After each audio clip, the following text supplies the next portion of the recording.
We're going in, champ Shannon. Alright, you ready?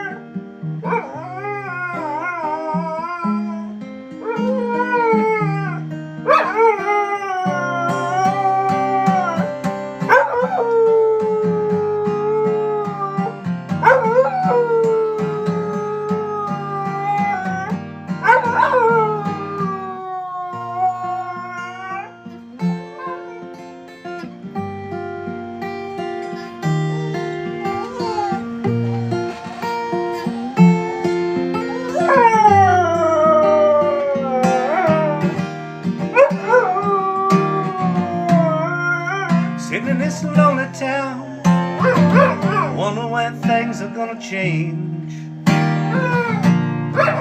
Dream my life away, seems these dreams have turned to a bunch of dust clouds. Get my nerve up, but my past is pulling me down. Wondering how long Black Sheep won't stick around. Somebody told me once before, you can never go home again. Won't you leave? Is there anything just to steer me away, yeah, from the truth of who I am and what I believe? So I thanked him for his 2 cents with a handshake and some sympathy, yeah. Packed up my blue jeans, headed for this big prize of my freedom. Bye-bye, black sheep, to the black sheep of the family, yeah. Bye-bye, oh, that means so very much to me. Bye-bye, black sheep, to my friends and my family. Bye-bye, how high, going off and set my soul.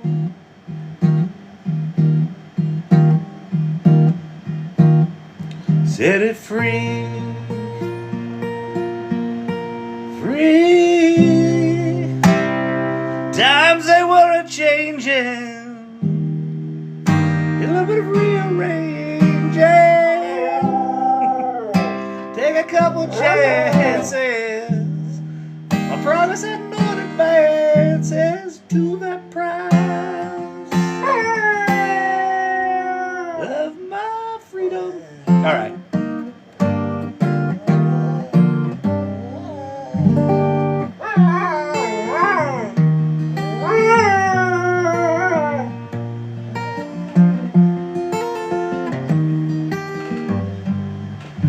Good evening, good people. Friday night, date night.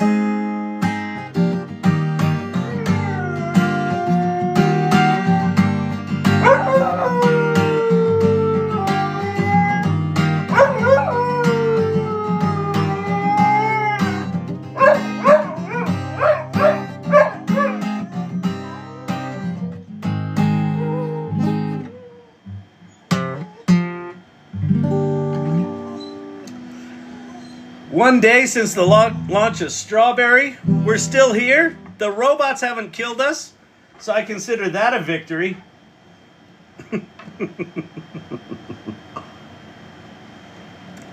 All the bank computers haven't been hacked. Airplanes are still flying. We're okay. Oprah's a little scared, but you know. You know what we missed from Oprah last night? Any semblance of... You can make money with ChatGPT! Actually, any semblance of hope and usefulness was sorely missing last night.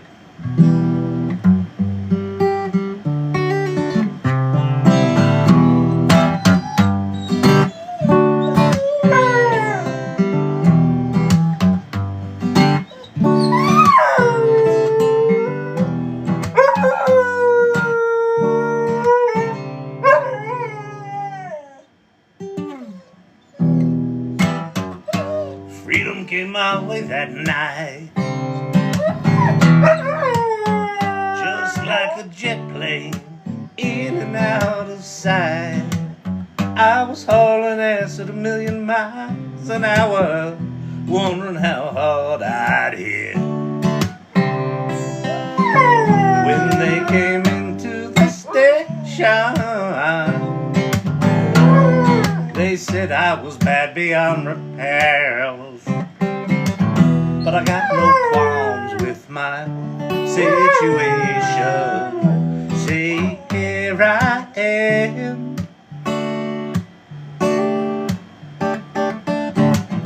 Say, Cherie, Cherie, Cherie, won't you dare to? Say, Cherie, Cherie, Cherie, won't you dare to? Say, Cherie, Cherie, Cherie. Uh-huh. Yeah. Leave a message and your number, please. Taking time to want to satisfy me.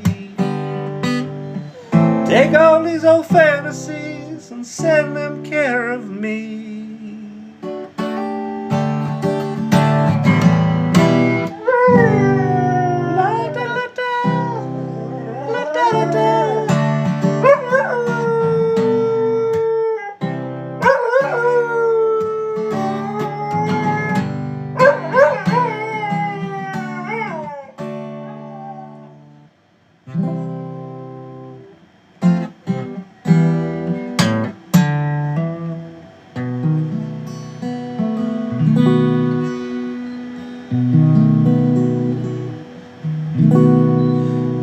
This one's for Vicky.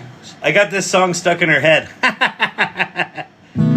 In a westerly direction, this car is my train. That's the second line. I've been driving, I've been wondering what it is I'm running from again. Feel like an 80-year-old man holding on to 29. Thank you, Lord Digital Gods. It's very generous. And up ahead on that horizon is a California line.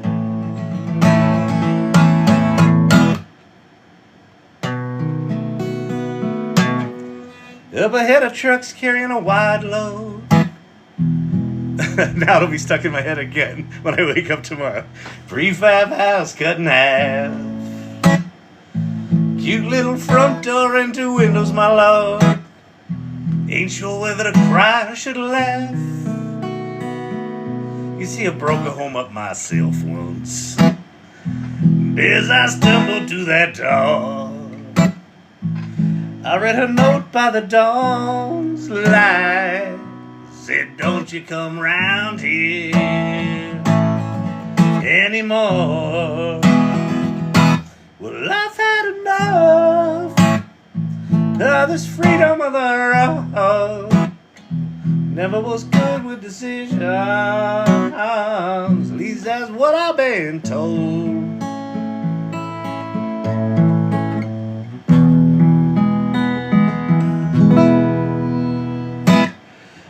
All right, what are we going to do, people? Everything's different. Everything's the same. Nothing's changed. Everything's changed. We're all going to lose our jobs. We're all going to keep our jobs. We're going to reinvent ourselves. We're going to reinvent our businesses. Everything's going to be good. Everything's going to be bad. It's dangerous. It's awful. It's fantastic. It's all true. And here's, if you're new here, my name's Kyle Shannon. This is the AI Learning Lab. I don't know if we do a lot of learning around here, but we do a lot of philosophizing while we're playing with shit.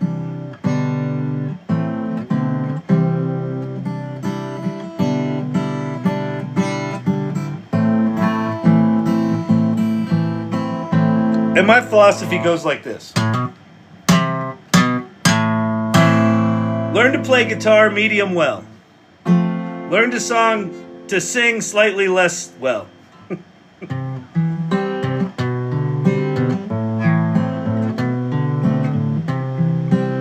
Learn 7 or 8 songs you love, because that's the only shit you're going to play.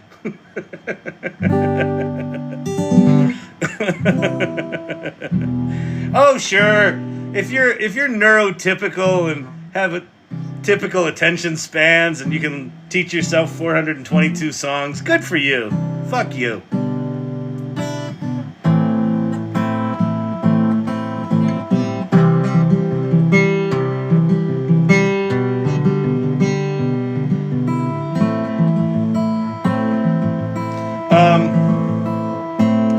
I kind of look at it like this with this AI stuff. The Oprah special last night was really interesting. It did a couple of things for me. It reinforced for me that we're way earlier than I think a lot of us think we are. And that, there's a fair amount of people right now talking about AI's overhyped. We've passed the point of no return. These models have plateaued. They're never going to get better. And if you've been on the planet for more than a year, you know that that's not true. This shit's just going to keep getting better and better and better, right? And there's lots of issues, right? There's safety issues and ethics issues and bias issues and technology issues and compensation issues and attribution issues and copyright issues and trademark issues. And then there's remarkable technology that would not exist. Let's be crystal clear about this. This technology would not exist had these frontier model companies not done a little nefarious web scraping. So, for the people who are arguing these things were trained on data that they shouldn't have been, I agree. And if they had asked permission from one copyright holder, the answer would have been no. And if they had asked permission from 100 copyright holders, the answer would have been no. And if they asked permission from 1 million copyright holders, the answer would have been no. So we would not have the tools we have. But we do. And because of ChatGPT, and because ChatGPT got to 100 million users in 6 weeks, if you didn't know that, that's a little stunning remarkableness. Fastest adoption of software in history. 100 million users in 6 weeks. To put that in perspective, the World Wide Web took 6 years to get to 100 million users. Now, the World Wide Web, the infrastructure wasn't there to just turn shit on like it was for AI, but still, 6 years versus 6 weeks. So this stuff's not going away, and the tools as they are today are the worst they're ever going to be. And so what this channel's about, what we do here, what we do on Friday night date nights, and what we do 5 nights a week, is we just kind of hang out, and we just be in the conversation about AI. And we play with it, and we talk about how janky it is and how inspiring it is. I can share if Kyle can bring me up. Yeah, hop on up here, Ion China.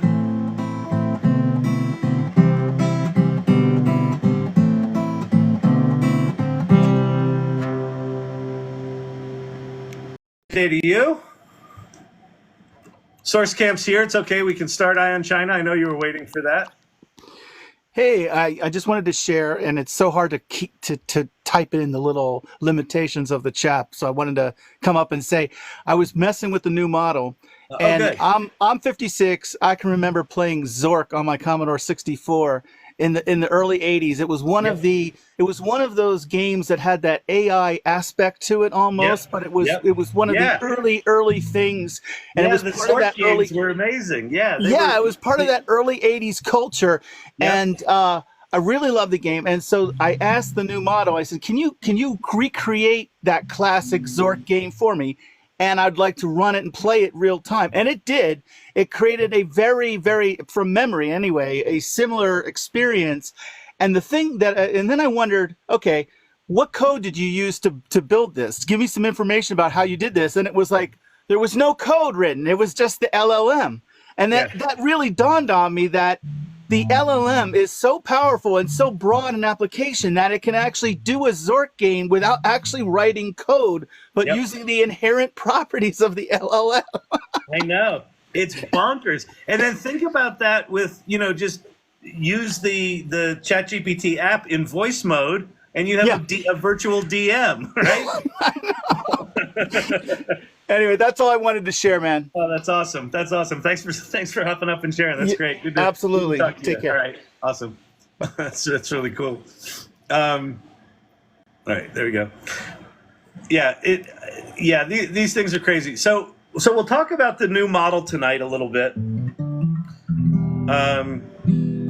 Also, it looks like Runway ML came out with video to video today, right before they're doing a new 48-hour competition, video competition, or Gen 48. I think it's 48 hours.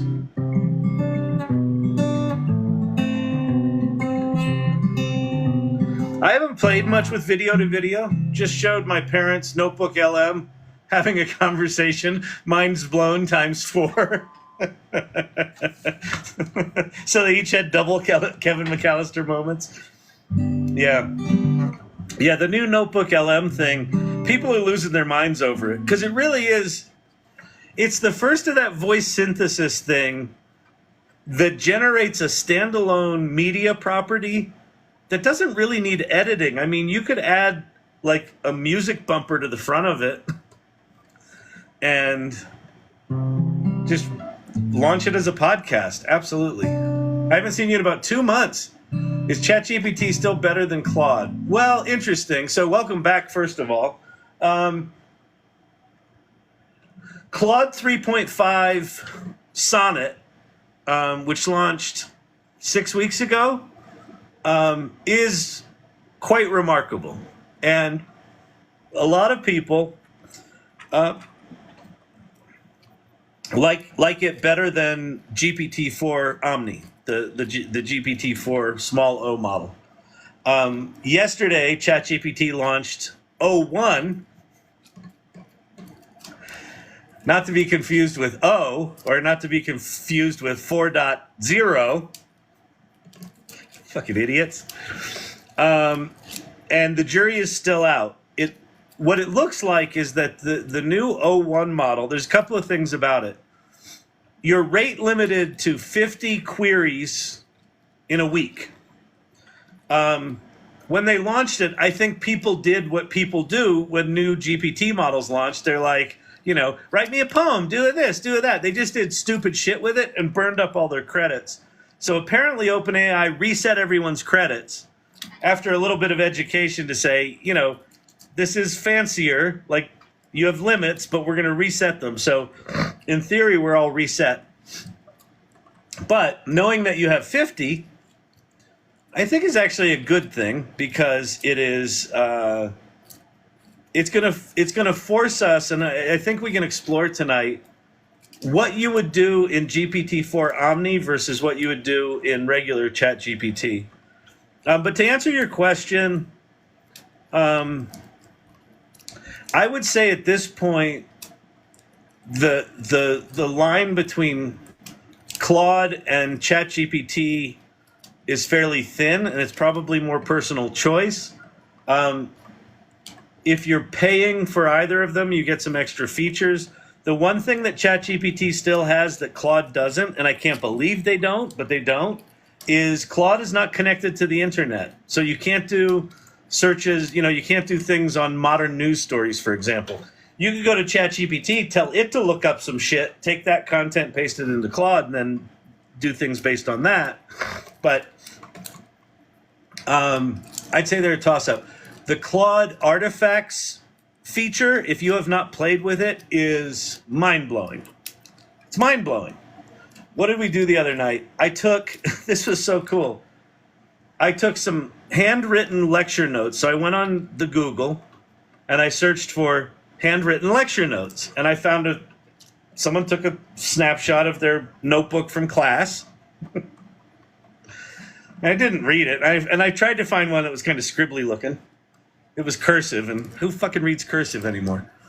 And we put that in ChatGPT, and ChatGPT read it and made a nice organized set of notes about it. And then I took those notes over to Claude, and I said to Claude, turn these lecture notes into an interactive dashboard. And it turned the lecture notes into an interactive learning dashboard where there were like drop-down menus and 3 different tabs with different content on it, all organized by the content. So it's pretty remarkable. Right now, I think the 3, well, honest to God, Gemini has got some pretty remarkable components to it. If you play with the Gemini 1.5 Pro, it's multimodal, meaning you can upload like an hour of video, and you can ask it questions about the video, including what's happening visually. Because it's not only seeing transcribing the words, it's seeing the images in the video. So that's pretty remarkable. Perplexity is really good for doing research. Not perfect yet, still a bit janky, but really good for research and doing articles and things like that. Claude has got this artifacts thing. And then ChatGPT's ChatGPT, and they just launched their new O1 model, which is this reasoning version. It's really a chain of thought engine. We'll go take a look at David Shapiro's coming down hard on OpenAI right now, saying they don't have shit, that this is just chain of thought, programming. And I think he's starting an open source project called Raspberry to go after OpenAI and just say that what you did is not that special. But we'll go play with it tonight and see what we discover. If you had to pay for only one, which would you choose? Good God. So answer me this, Capedo Studio. What's your use case? Is it programming? Is it writing? Is it marketing? Is it strategy? Is it recipes? Like, what's your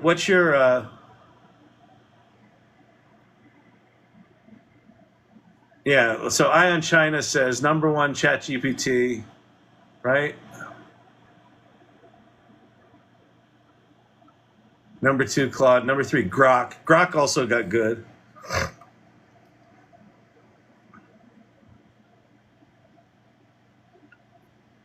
Novels, kind of. Writing. Okay, so here's what I would do. Because there's a couple of things. All right, let me show you actually. Ow, my back's still out. My back went out. Oh, God damn it. My back went out last Friday and it's still out. It's fucking killing me. So if it gets too bad, I'll bail early tonight. Just fair warning. All right, let's. Okay,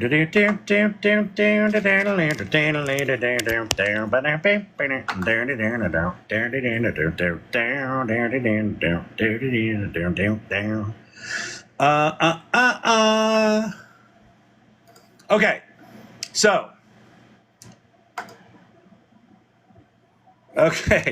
Okay, novels, writing, things like that. Wow.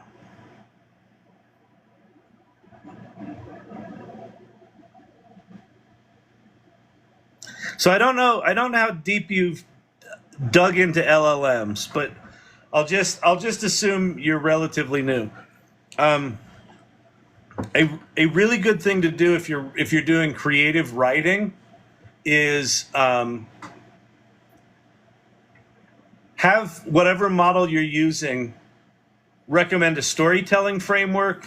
Like talk to it about storytelling frameworks and have it recommend some and have it describe what they are, and then choose a storytelling framework and then give it, components of the thing you want to write, then have it write a broad outline and then refine that broad outline, and then have it write a detailed outline and then refine that, and then have it do detail, within the segments of the outline, and then start doing your writing.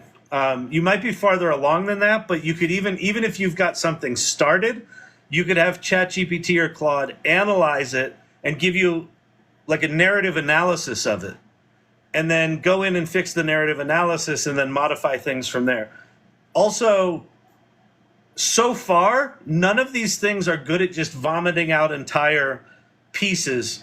So what I would strongly suggest is take small little sections of the story and write them in small little chunks and then sort of copy and paste them out into an editing document.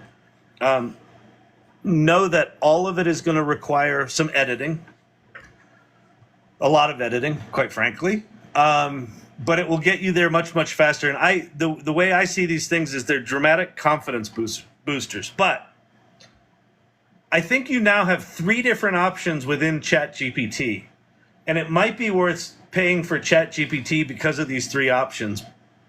But what I would also suggest is figure out a good exercise to go from like outline to writing.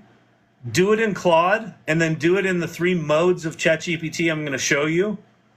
And then figure out which one you like best from a tone and personality standpoint, from a writing standpoint. Because these LLMs at this point are so good, and Claude and OpenAI in particular are so good that it's kind of a coin toss. But they definitely have personalities. So if you find that you like the style of Claude's writing better, go to Claude. But here's what I want to show you. So in the new ChatGPT, you've got GPT-4 Omni. So this is this came out this summer. This is that multimodal, more efficient version of ChatGPT. You've got O1 Preview, which is this is their new, fancy reasoning chain of thought engine. And then under more models, you still have access to GPT-4 legacy model.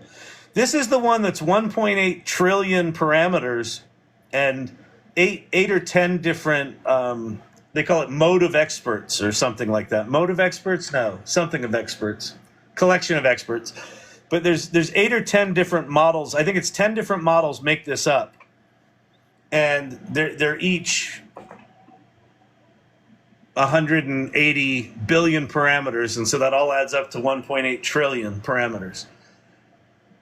It's slower, but I think for writing, this one might be a really interesting thing to go with. But, test GPT-4 Omni. But then, if we're talking about the O1 Preview, let me try something here. So I'm going to put this in O1 Preview. I'm going to go try to find something. Hang on.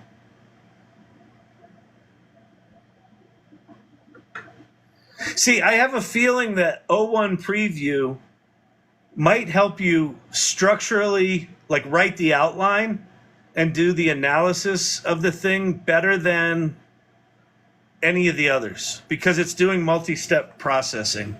But let me go look for something here. I have a fragment of a screenplay.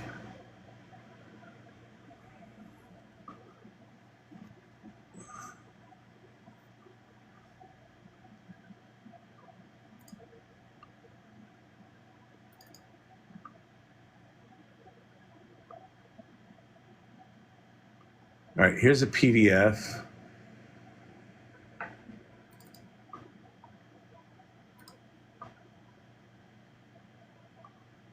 Okay. So I got this.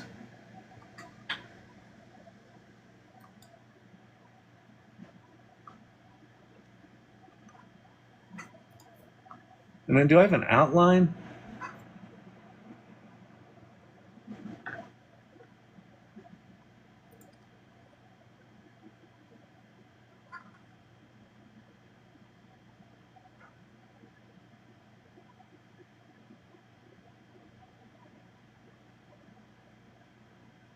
Yeah, here's an outline. Okay.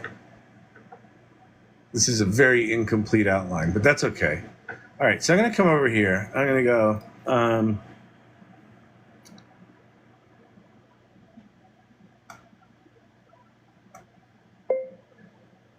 Here are two fragments from a screenplay. The first fragment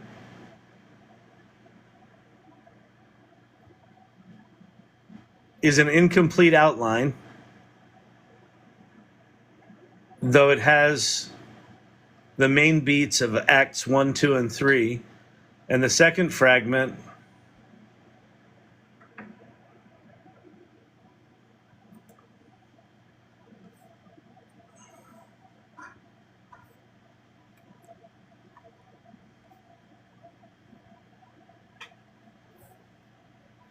oh, God damn it.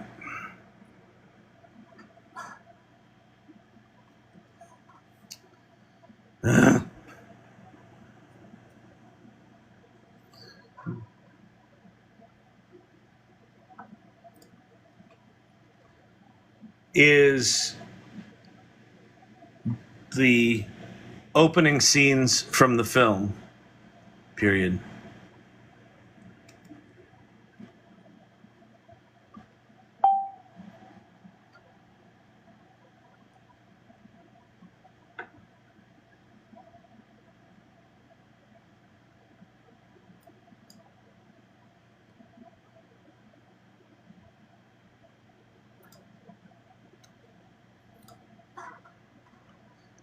So let's go. Oh, shit. Stop.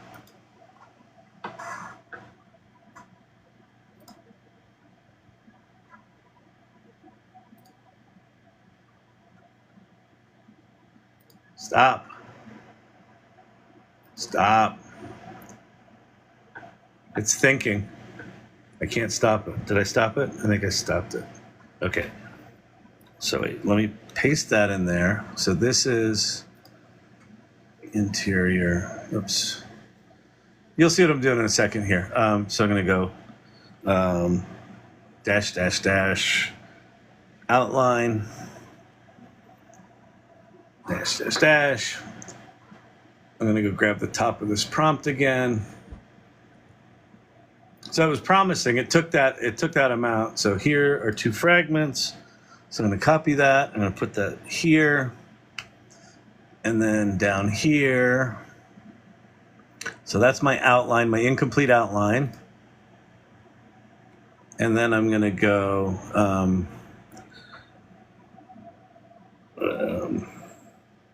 boom, boom, boom. And then this is going to be opening.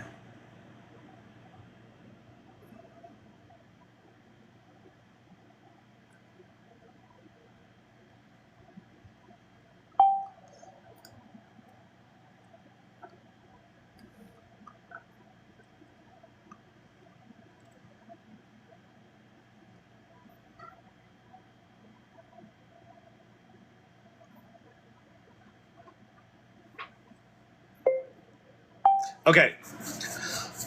So I set it up. I said, I'm giving you some shit. Here's an outline and an incomplete fragment. So now we got to write the prompt. So we'll go bang, bang, bang, end of input. So apparently giving it little markers like that is a good thing. And then I'm hitting shift return to give myself extra line breaks. So now I'm going to write the actual prompt.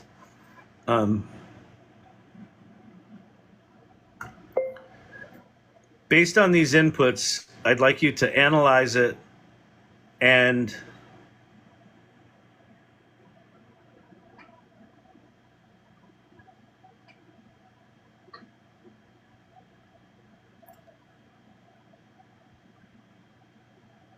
fill in the outline for me and make it a good, compelling screenplay with lots of twists and turns and surprises.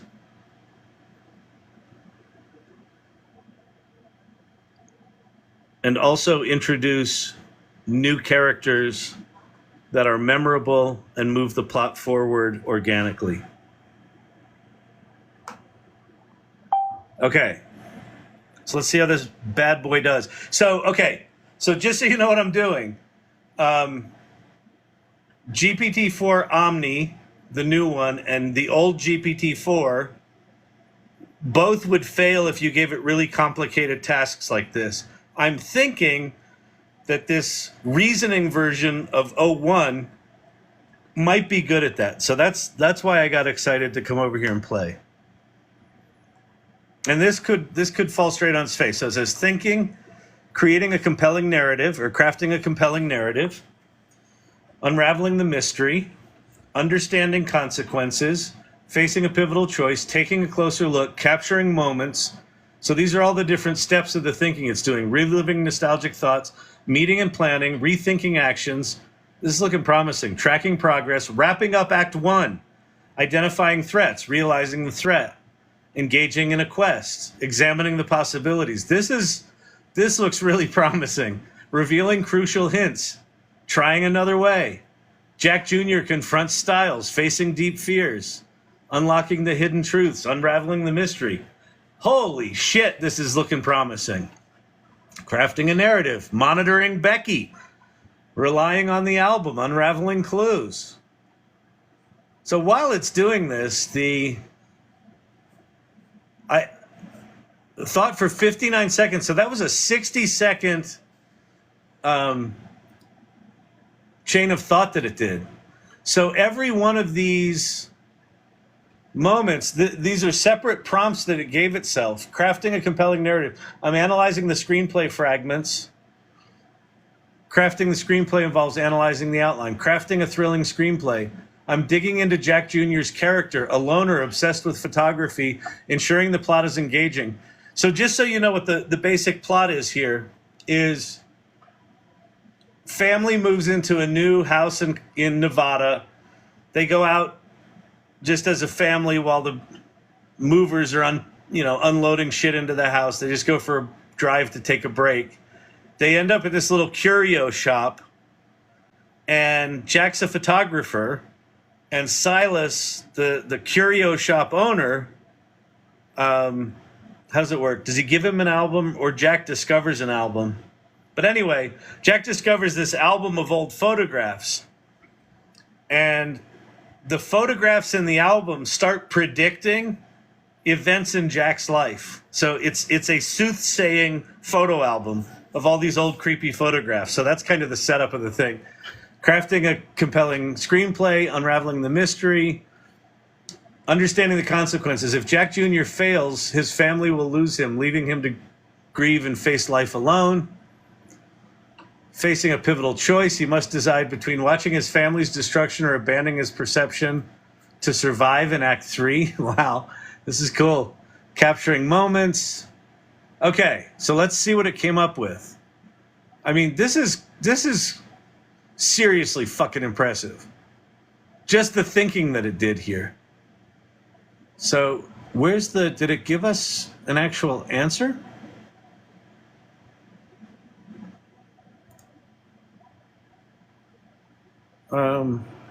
Switch model, copy. I'm just going to say continue.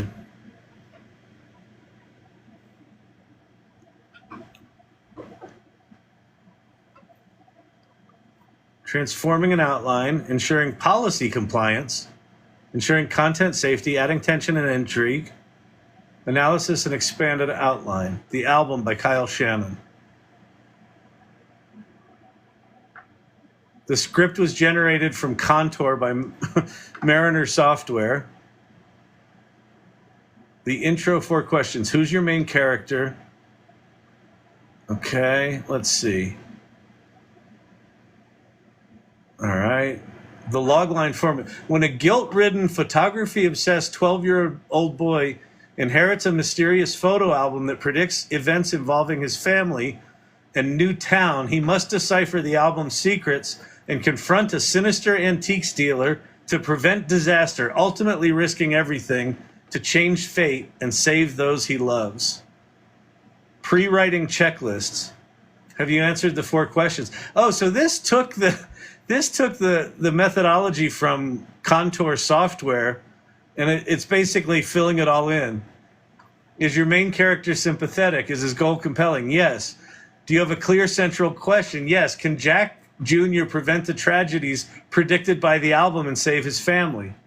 Do the obstacles become increasingly difficult? Yes. Is the antagonist ruthlessly committed? Yes. Are the stakes life or death? Yes. Have I given those stakes a human face in Stakes' character? Yes, his family and his new friends. Have I used the formula to see if my story can go the distance? Yes. Did my main character move through the four archetypes? Yes. Introduce interior, I guess. Act 1, the orphan. Introduce the hero. All right. Flashback scene. Okay, so here I think it's just Act 2, Part 1, The Wanderer, pages 28 to 54.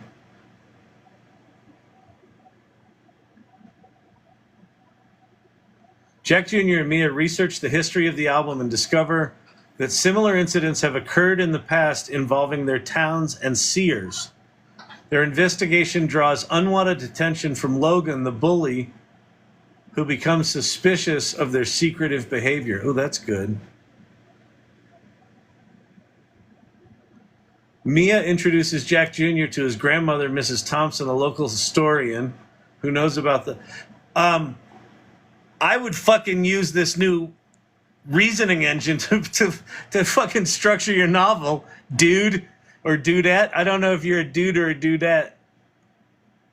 Act 3, The Martyr. New characters introduced. Mia Thompson, Jack Jr.'s artistic classmate who becomes a close ally. Ethan Parker, a tech-savvy student. Logan Myers, the school bully. It's a good name, Logan. Hey, Logan. Fuck you, you little twit. Mrs. Thompson, Mia's grandmother, local historian. And Mr. Harris, the supportive art teacher, because he's a photographer. That's really good.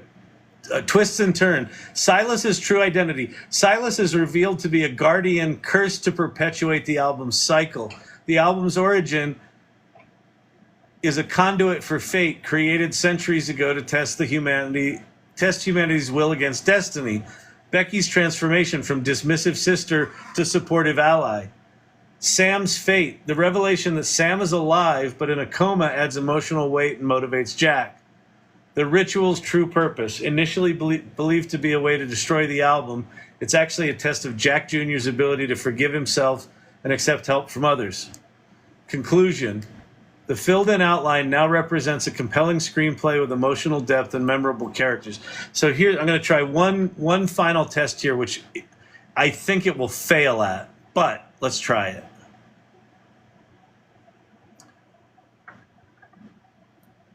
I'm going to copy a scene here,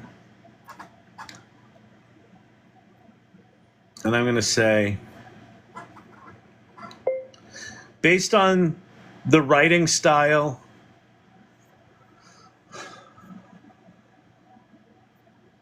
of the screenplay fragments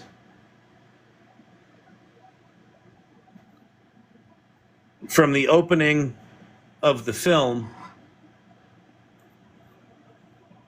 write the following scene from the outline that you created.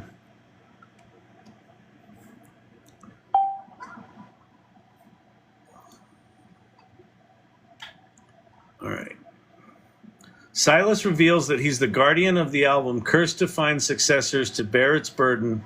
He offers Jack Jr. a deal to spare his family in exchange for his eternal servitude. This is good. All right, let's see if it can write. Let's see if it can write dialogue.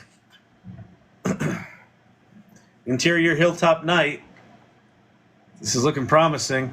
The lunar eclipse casts an eerie light, an eerie red glow over the hilltop. Jack Jr., Mia, and Ethan stand in the center of a makeshift ritual circle, surrounded by candles and an ancient symbol drawn in chalk. Becky watches nervously from the edge, clutching a flashlight. A sudden gust of wind extinguishes the candles. The temperature drops. Shadows stretch unnaturally as Silas emerges from the darkness, his tall, lanky figure silhouetted in blood-red against the blood-red moon. Silas. So you've come to play hero, Jack. Jack Jr. steps forward, trying to mask his fear. Jack Jr. It's over, Silas. We're ending this tonight. Silas chuckles, a dry, hollow sound. Silas, ending it? You have no idea what it even is. Mia and Ethan exchange worried glances. Not for nothing, people. This is not bad at all. I have never, ever had a large language model write a screenplay that the dialogue wasn't painfully bad. Never. Mia and Ethan exchanged glasses. Becky, Jack, who is this guy? Jack Jr., an old ... acquaintance. Like, that's just good writing. Silas, pale blue eyes fixate on Jack Jr. Silas, you can't stop fate, child. The album's will is beyond your control. Jack Jr. will see about that. Jack Jr. is a little pistol, isn't he? Jack Jr. raises an old artifact, a pendant glowing faintly. Silas raises an eyebrow. Silas, the amulet of Severin. Clever, but trinkets won't save you. He takes a step closer. The ground beneath him withers, turning to ash. Mia, Jack, be careful. Silas gestures, the pendant crumbles to dust in Jack's hand. Ethan, what the? Silas, I've walked the earth for centuries, bound to the album. Do you think you could defy me with your parlor tricks? There you go, Source Camp. Jack Jr. squares his shoulders. Maybe not with tricks, but with determination. Silence's expression softens, almost sympathetic. Probably Jack Jr. reminds him of him.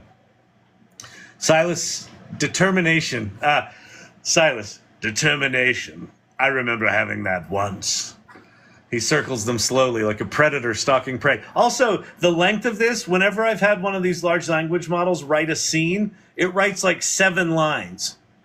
So this is an actual scene. Like, this is an actual... I'm a little shooketh. This is good. But okay, here's what's important from the way I'm thinking about this.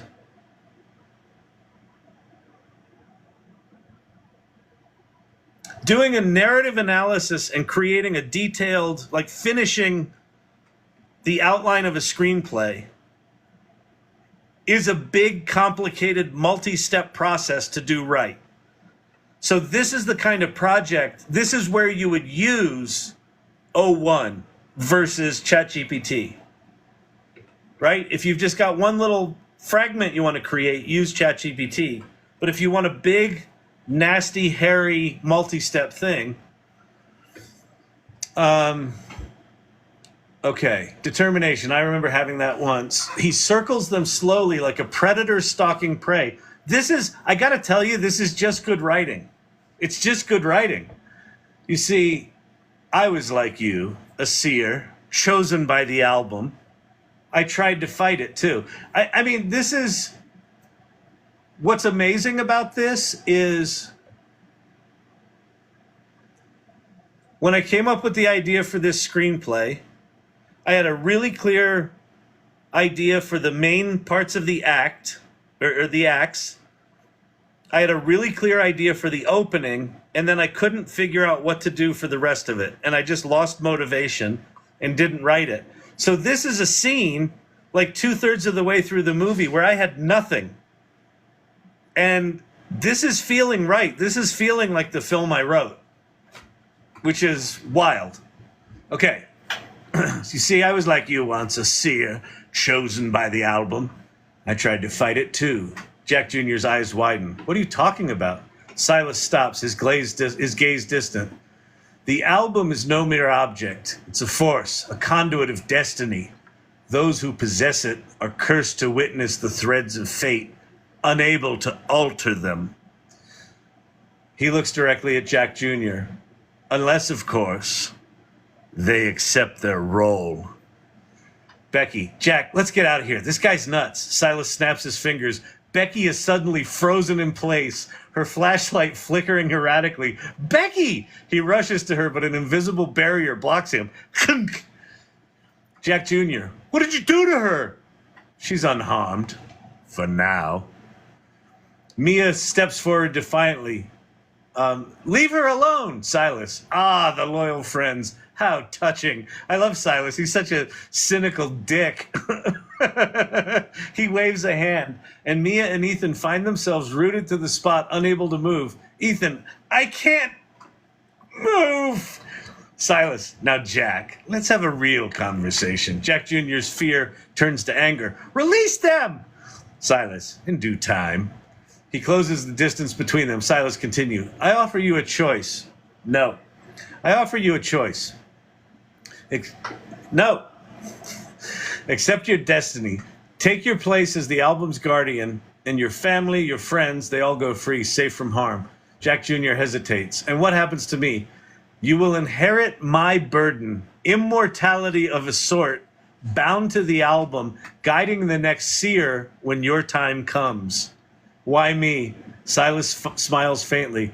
Because you can see, truly see, just as I once did. He extends his hand, long fingers beckoning. Join me, Jack. Spare them the pain that fate has in store. Jack Jr. looks at Becky, Mia, and Ethan, all frozen, fear in their eyes. And if I refuse? Silas' expression darkens.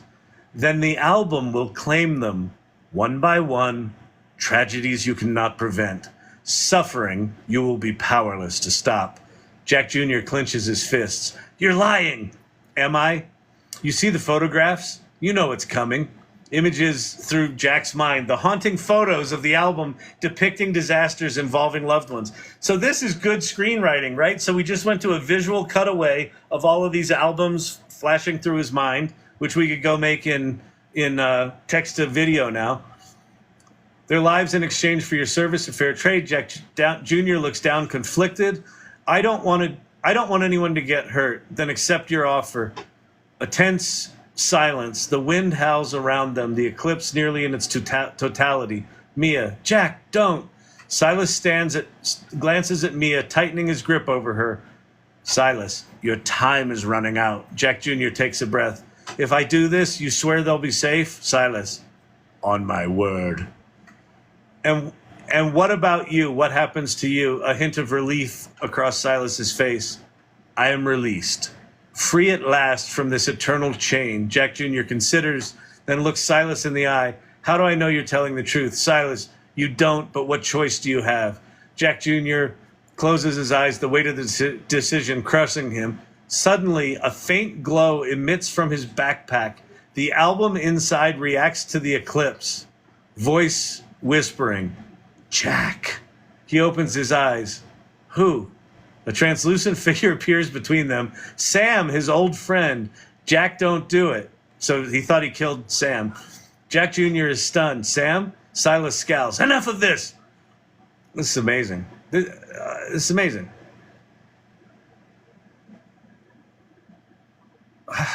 Unbelievable. Yes, I would pay the $20 to ChatGPT. Your question was, which one should I which one should I pay $20 to? ChatGPT. Without question, I am okay. We don't need to finish the album. I think you see what happened there. Holy fucking shit!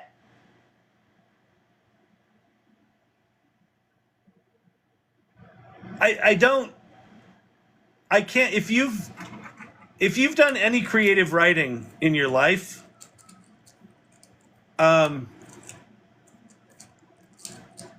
especially if you've done that and used these large language models, I have yet, until this moment, to ever get it to generate something that actually feels like something I would have written.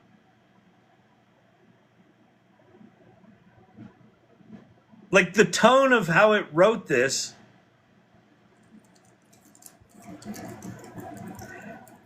I mean, I'm kind of feeling like this is, I could go through its outline and just have it write all the scenes.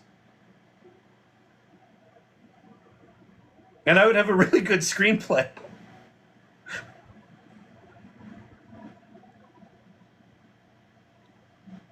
Like there wasn't there wasn't anything in that was like bad dialogue. There wasn't anything in that was like incongruous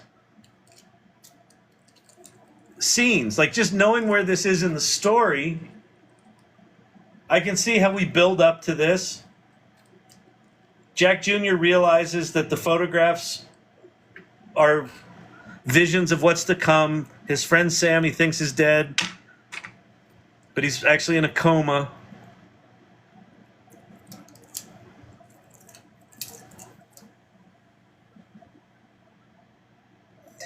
One of the things we do here on the channel is we talk about Kevin McAllister moments. I'm having one of those right now. Can this 401 be applied to the Sydney play now? Yeah. Yeah, it can. I'm inspired seriously. I need to pull out my screenplay from 1990. This screenplay is from like 98 or no, this one was a 2005 or maybe. This was a more recent one. But the first one of the first GPTs I made was I took my Salmon Flying East screenplay, which is the first screenplay I ever wrote from 1990, I think. And it totally brought it to life to me. But it failed when I tried to do shit like this with it.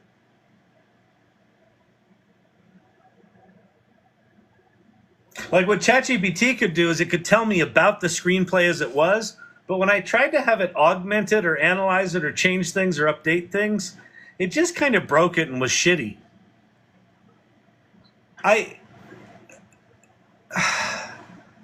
I'm reticent to give this a complete victory because like all of these things, they tend to be brilliant at first blush, and then when you actually try to put them together for real, they kind of fall apart. But the outline that it wrote seemed pretty complete, and I just grabbed a random scene in there, and it wrote, this is a good scene. It's a complete scene with visuals and dialogue that doesn't suck and drama. Fucking Silas emerges out of the shadows and then he fucking freezes them with his finger ray.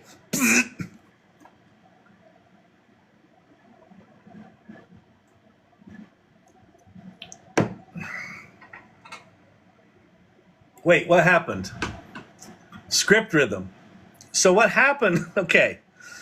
So let me go back. For those of you that are new here, I'm a little shook. Okay, so some background. What I'm using right now is the ChatGPT 01 preview. This is their new reasoning engine. And remember, this is the worst it will ever be. Yeah, exactly, Source Camp.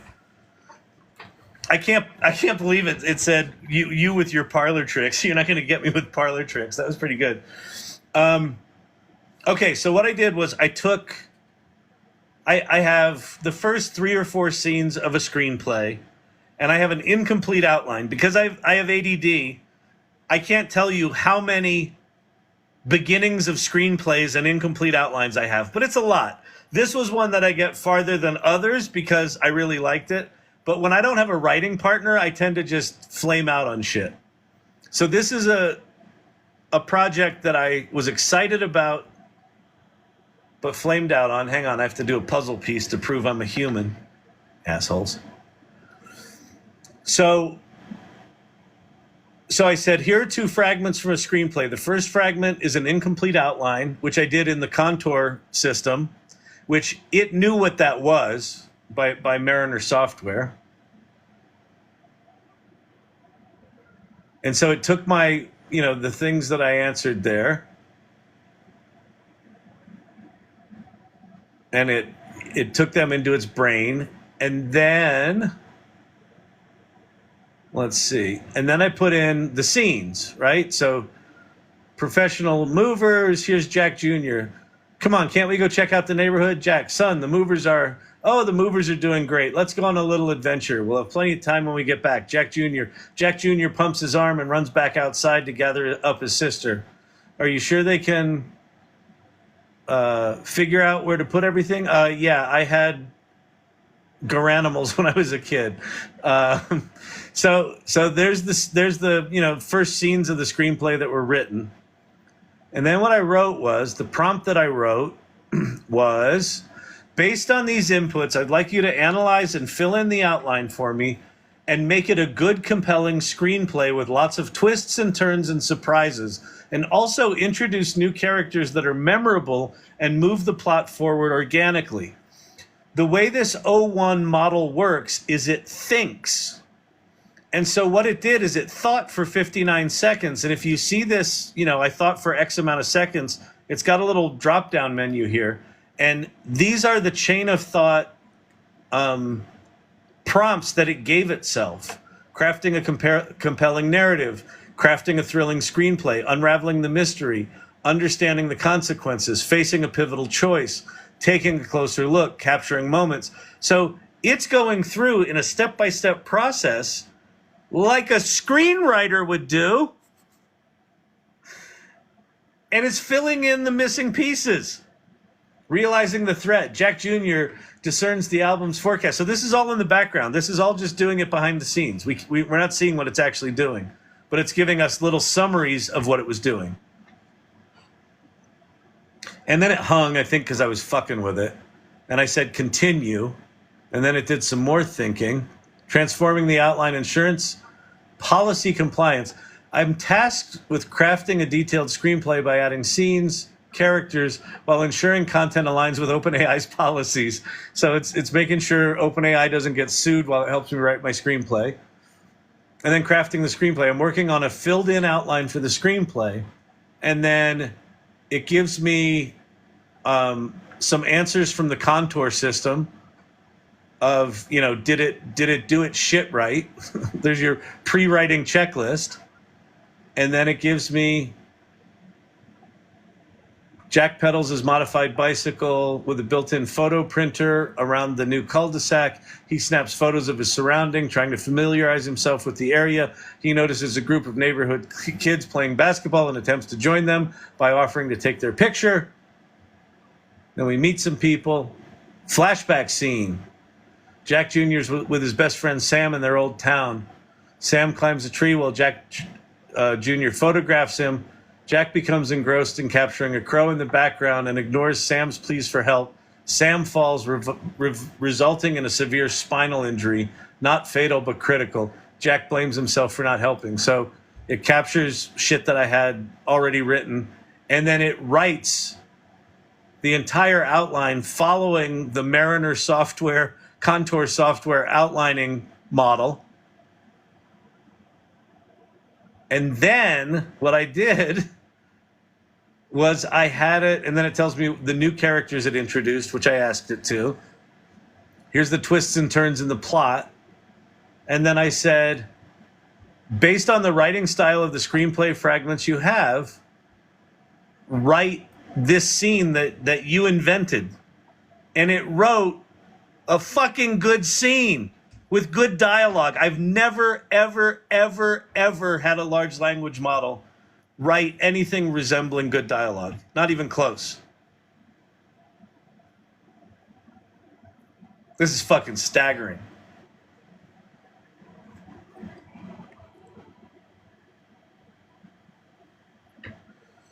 I think this is the screenplay, not the script you just created. It could be, right? Like, this is...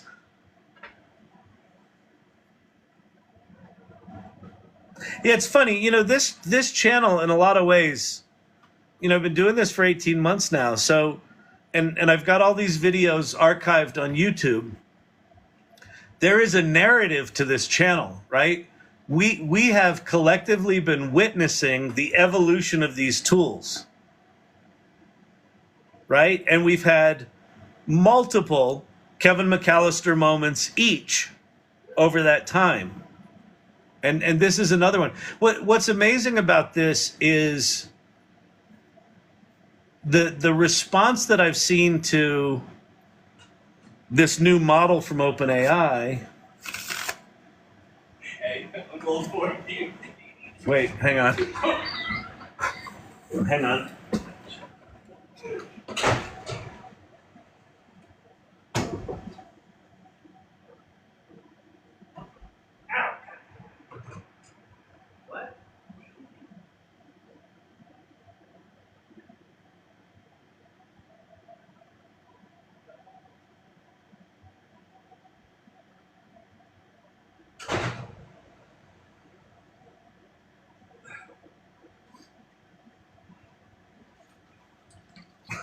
Sorry. My son is stoned, and one of his friends dared him to pop his head in and say hi while I was in the middle of my live. Yeah, but this channel, there's a narrative. There's a narrative to this channel if you follow it over time. Huh. Wow. Kyle, do you think they're opening themselves up to a lawsuit by copying the company's method? Listen, they didn't copy the company's method. The company's method is in the training data, and it spontaneously took my incomplete version of it and filled it in. So, I mean, do I think that Mariner Software could sue them because they could get it to do this? Yes.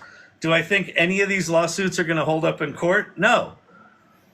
Because the nature of how these systems work, they're not fucking copying and pasting. I mean, this was the thing that Oprah revealed last night, is that she doesn't understand how they work any more than, you know, the average fella. She when he showed the picture of the image generated from Midjourney or whatever it was created from, she's like, but who's that kid? He was copy and pasted in there, right? You know, she said some version of that. She doesn't understand how the fundamental technology works. Have you ever compared any other model's output to this exact prompt? Because you should. Probably, Pate. But I mean, I've tried to do this many times with screenplays, and the result is always, it has never been remotely satisfying. It tends to write the outline pretty well, but thinly. This was not a thin writing of the outline. This was a well thought out crafting of the outline. And then whenever I've had it try to write anything, like write a scene for me, the scenes are always short, you know, like maybe a page, or maybe a page and a few lines on the next page, but like a minute long. This is probably 5 pages. And the dialogue's good, this you know, the visual directions are good.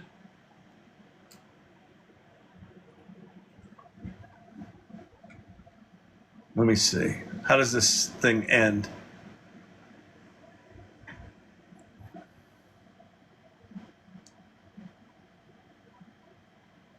Jack Jr., I won't take your deal. Silas's eyes blaze with fury.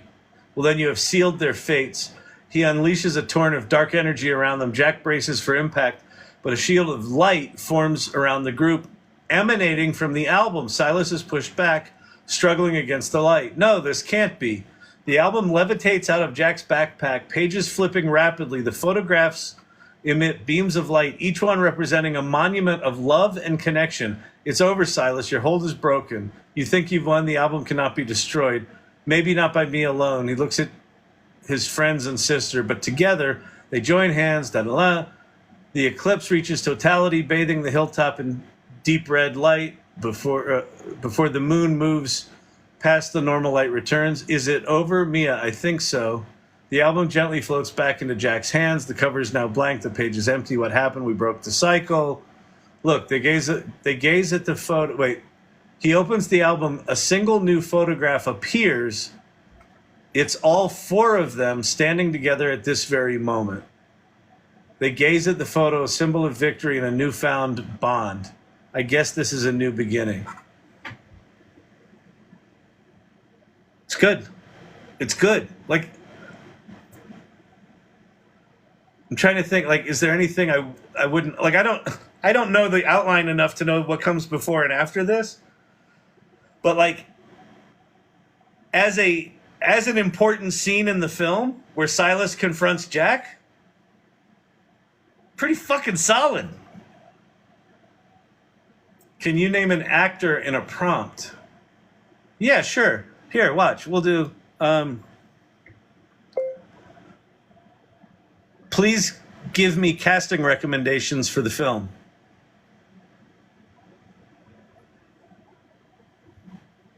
Thinking. Clarifying guidelines.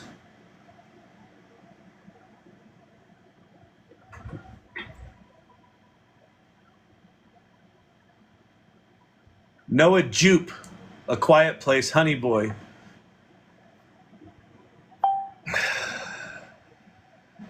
Mia Thompson, McKenna Grace, Gifted, The Haunting of Hill House. Ethan Parker, Jacob Tremblay, Room and Wonder. Silas, Willem Dafoe, perfect. Willem Dafoe would be perfect for this. Within his distinctive features and ability to portray mysterious, intense characters, Dafoe could embody the enigmatic Silas effectively. Jack Whitmore, the father, Paul Rudd, that's great. Amy Adams for the mother, that could work. John Dylan Grazer for Logan, okay, I don't know him. Mia's grandmother, Viola Davis. Oh, because that's his friend, yep. Stanley Tucci for the art teacher, love it. Or what's his name? Mandy Patinkin could be good. Additional characters, Sam, Jack's old friend. Notes on casting. Children's ages may vary slightly, but the recommended actors are within believable age ranges. Diversity, chemistry. Alternative options. This is quite good. So yes, it can. Can I write the score for the background music? No, but Suno can. Oh, man. Oh, sorry, I meant make him talk like De Niro. Oh, yeah, I mean, you could certainly go in. I mean, I told it to follow my style of how things were written above for the dialogue, but you could certainly go in and say, yeah, write this for a particular character. Sure, absolutely. You know, write it for Samuel Jackson. Get the motherfucking photographs out of the motherfucking album. Hang on, I dropped my cards. I dropped my cards on the floor.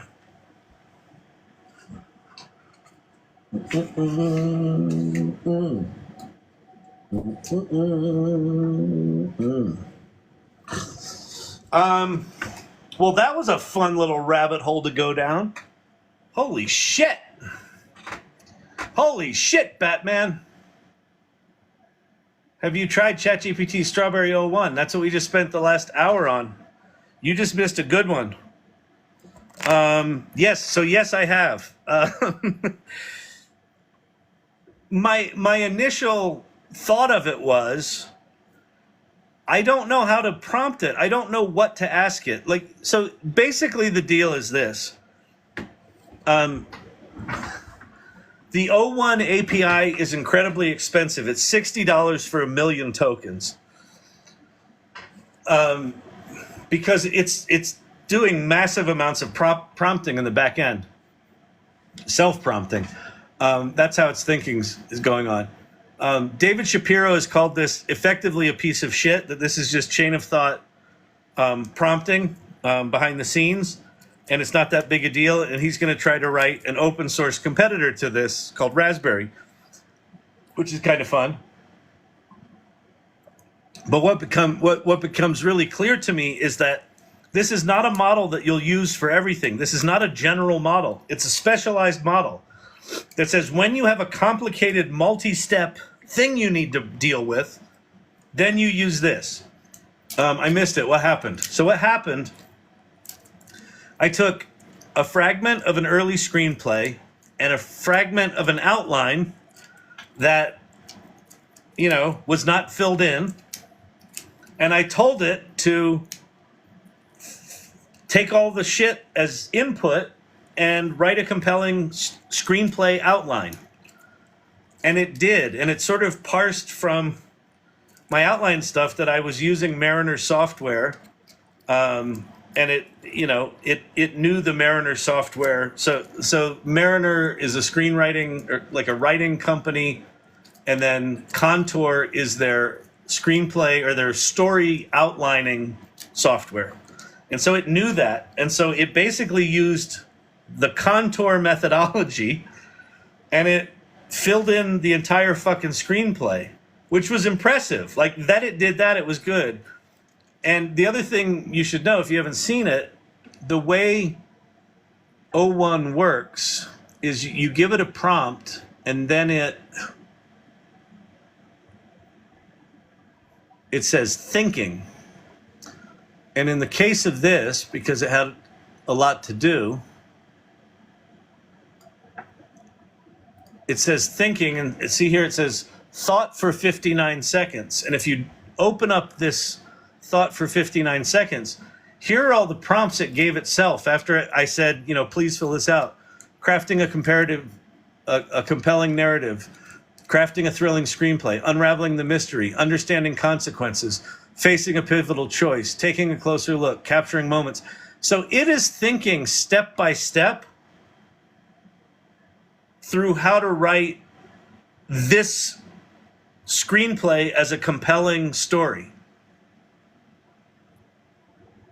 Wrapping up Act 1, I'm working through the outline and focusing on Act 1, ensuring all key elements and characters are in place. So it did all that.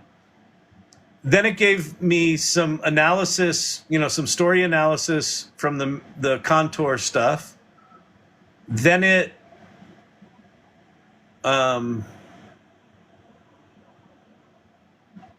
gave me the outline. So here's this detailed outline. It did weird things here where it's like interior yes, interior no. In fact, you know what I'm going to do? I'm going to say,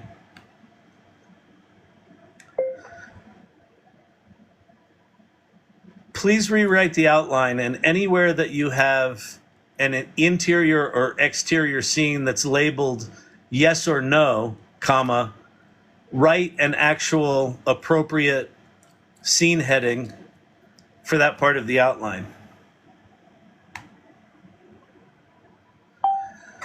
So there's thinking, allocating roles.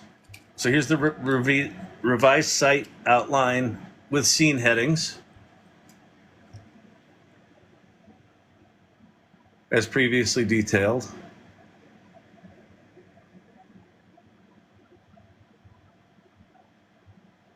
Yeah, so now now the scenes are actually named appropriately. Various locations.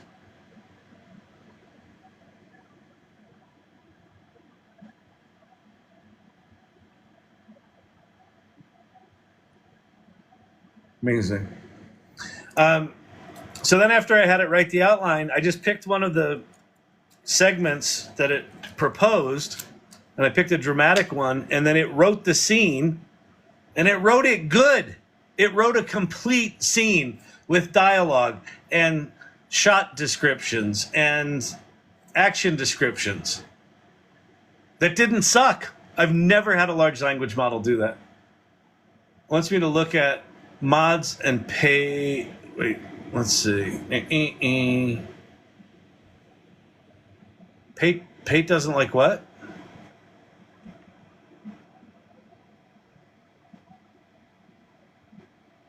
Yeah, it's not formatting it yet.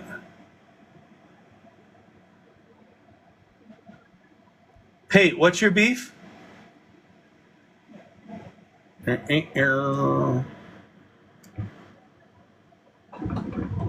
Because code proposes.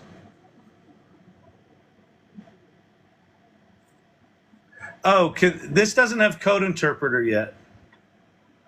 Oh, could it format this? I mean, it could. But O1 does not have code interpreter yet. But I could probably take that scene. Let's see. And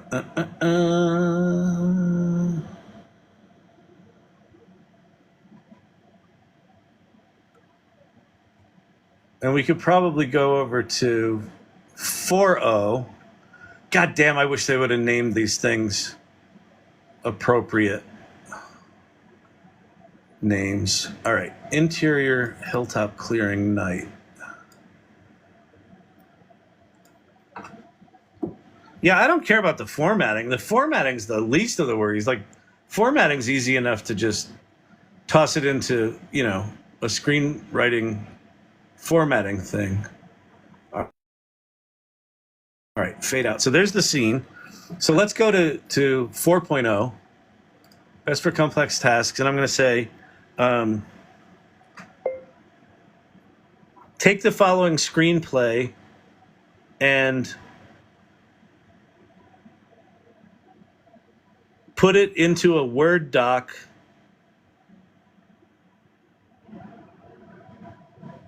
with standard screenplay formatting so that I can download it with the correct formatting.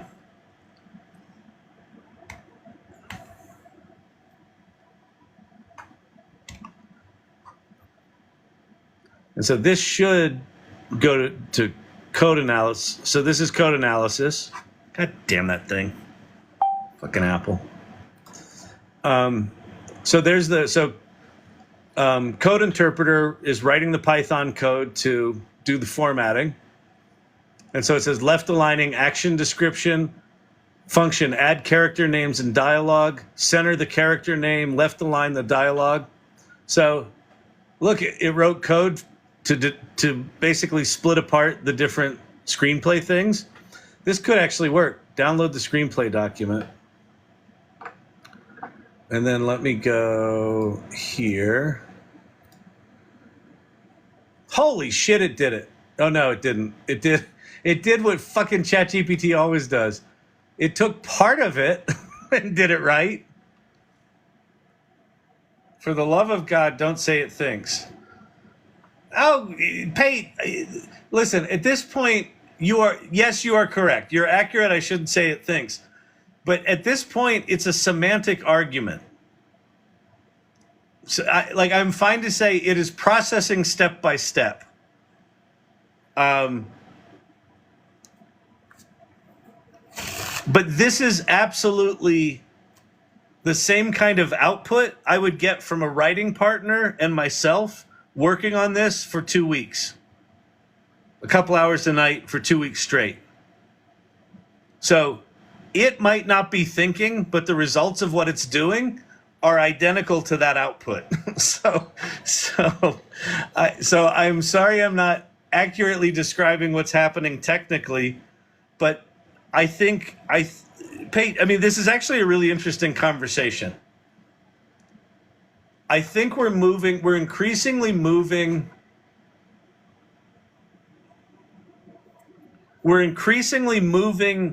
into a state of these technologies where the distinction between whether they're sentient or not, whether they're thinking or not, whether they're conscious or not,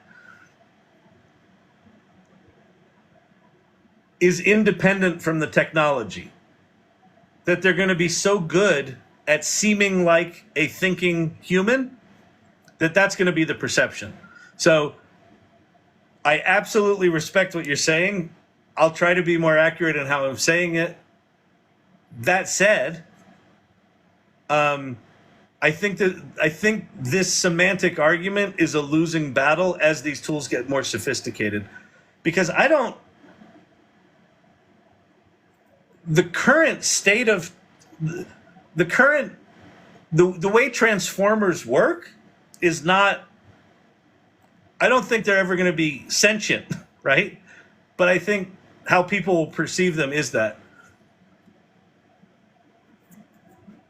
This is in no way replicating thinking, in my opinion. Well,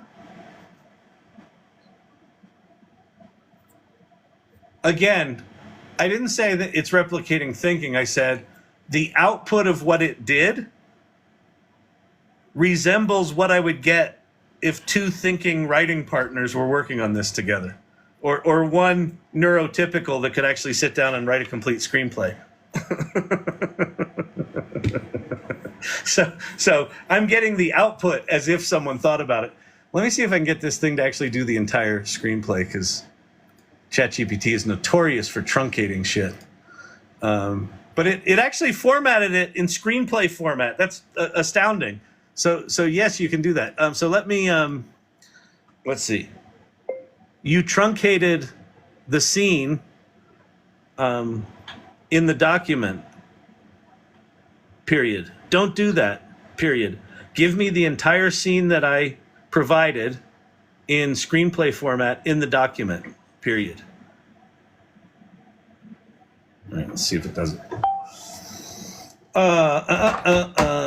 It says at the top, open with Microsoft Word. Yeah, but it's still, I can open it with Microsoft Word, but it's still the preview. The preview didn't have all the text in it. Because on a Mac, I should be able to scroll to all the scenes, and it's just the top. It's just the first whatever. All right, let's grab this one and see if it actually did it. Yeah, see, now it did it. Oh, it still truncated it. It did more of it, but it still truncated it. You still truncated it, period. Think long and hard, period. Format the entire scene, period. I know you can do it, period. My career depends on it, period.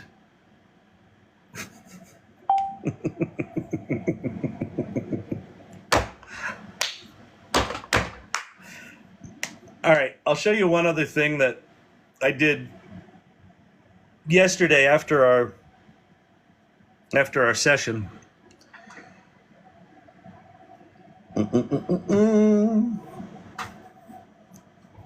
My career depends on it. All right, this is making me so happy. Was bored and wanted company. Never used TikTok like this before. So wait, what's your name? Jim? Wait, John Michael Roberts. John Michael Roberts. You're welcome. First of all, welcome. This is what we do here night after night. Now, this is. I'm normally not this flummoxed by the technology because we get kind of cynical about it once we absorb it. But this new ChatGPT model actually did something markedly different than I've ever seen before tonight. So, but the whole idea of this channel is just to hang out here. I go live 5 nights a week. It's generally 2 hours or so, and we just talk about shit and demo stuff and see if we can break stuff and play and do all that sort of happy horse shit. So welcome, welcome, welcome. And I am glad this is entertaining. Let's see.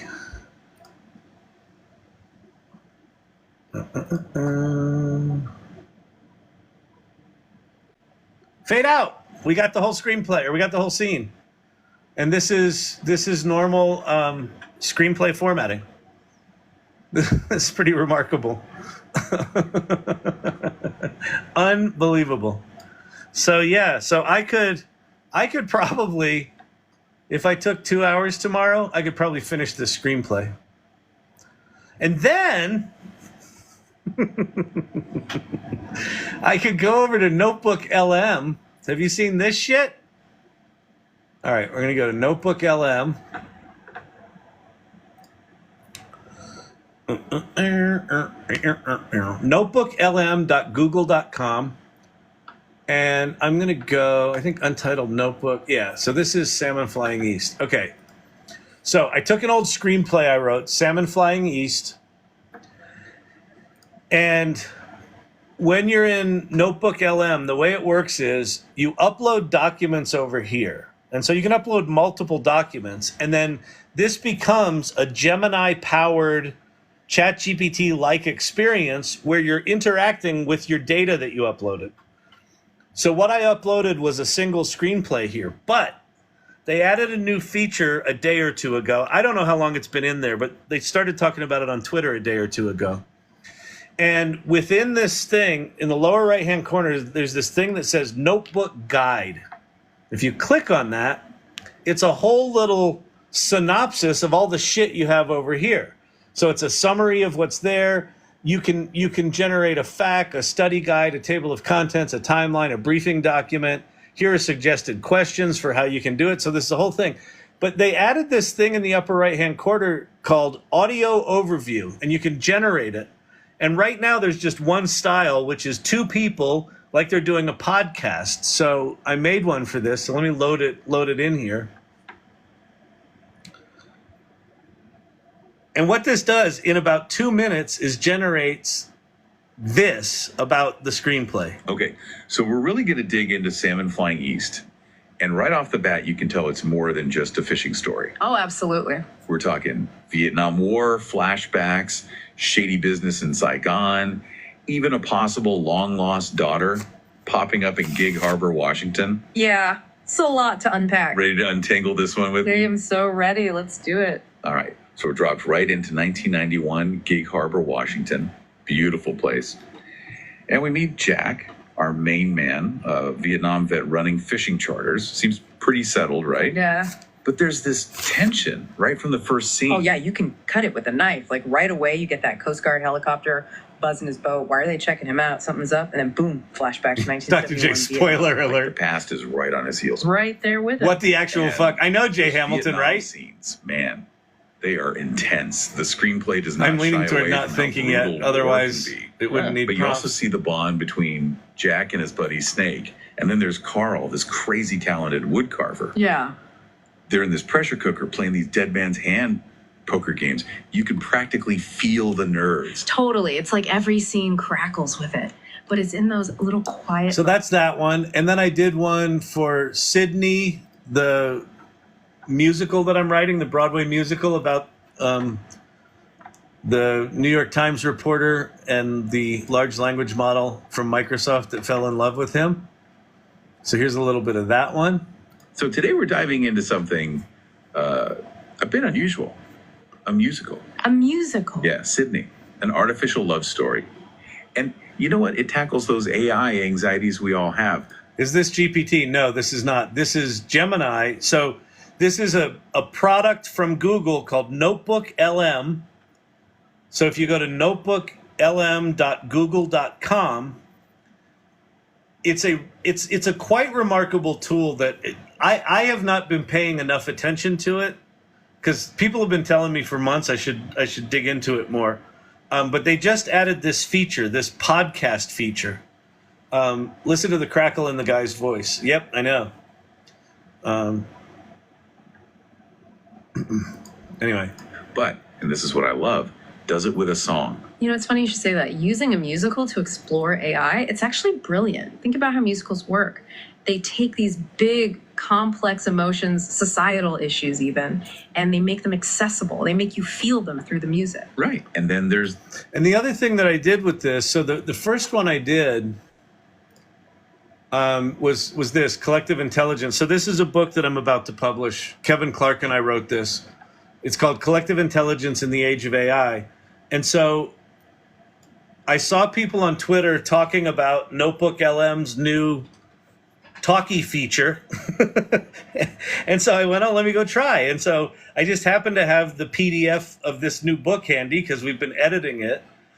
And so I uploaded it to Notebook LM.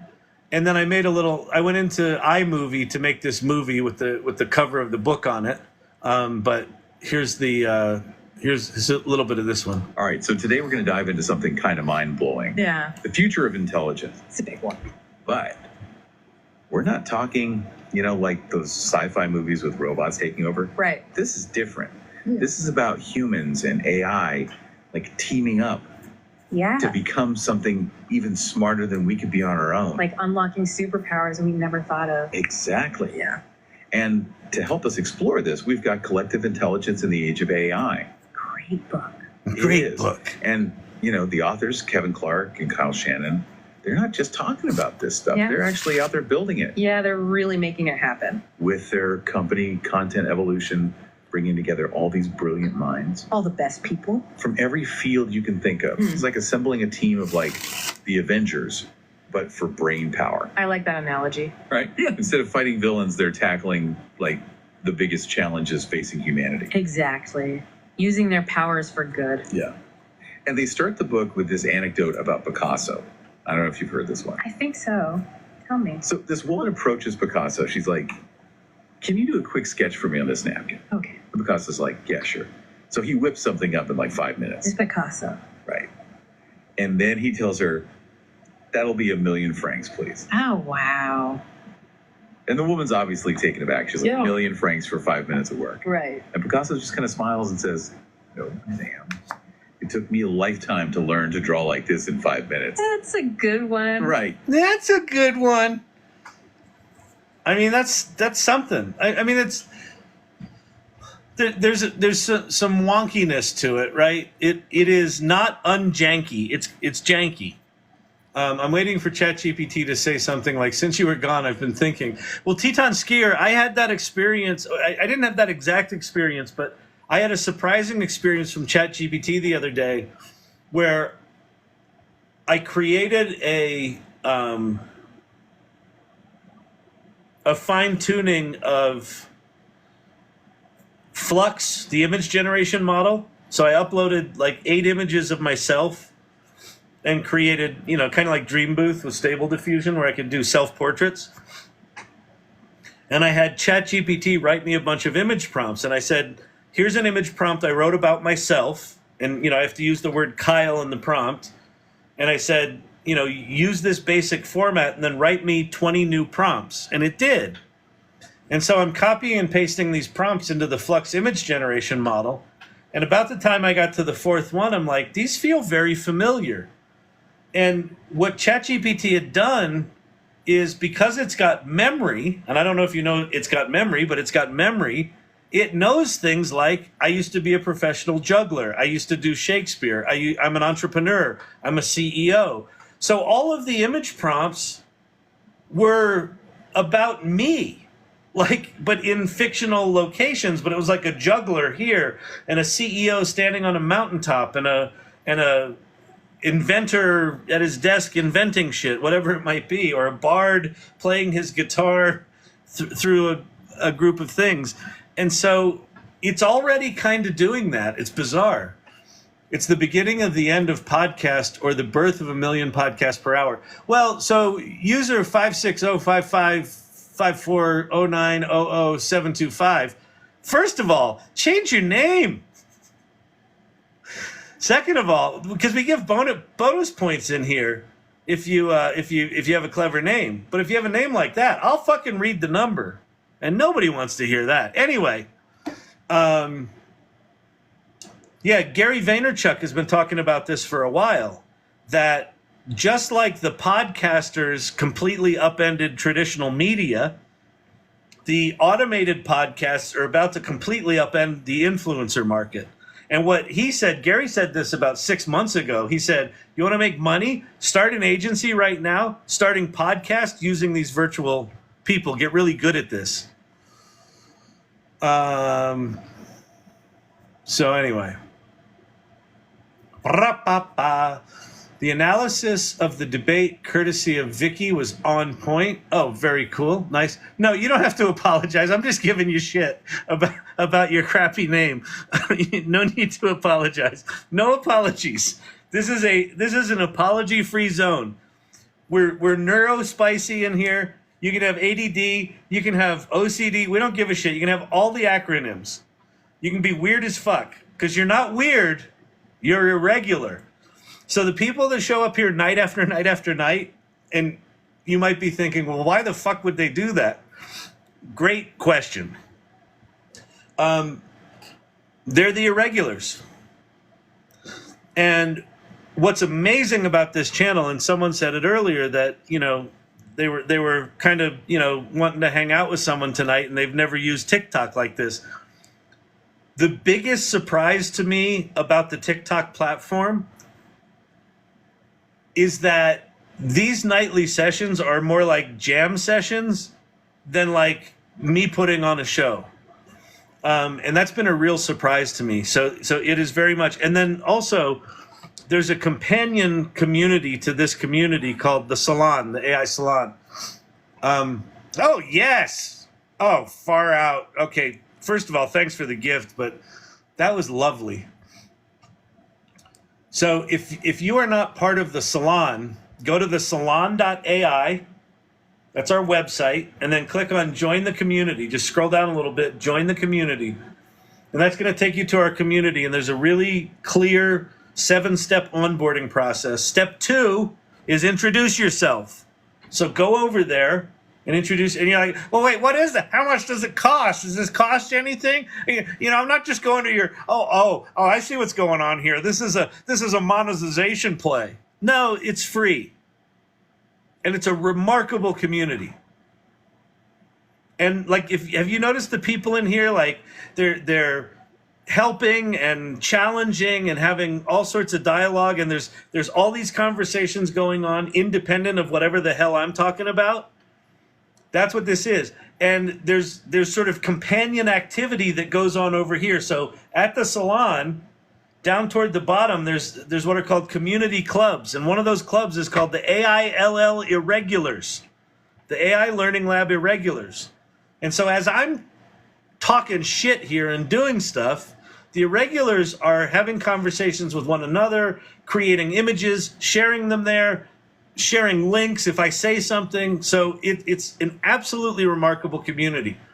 And then the other thing that you should do is, if you kind of like this energy, this is what this is. We're just hanging out, talking shit. Pate's telling me I am mischaracterizing things and that I should stop speculating and I should stop saying magic and thinking, because this is just mathemagical. It's just math. There's nothing magical about it. It's just math. So fine. And it feels like magic. Ha!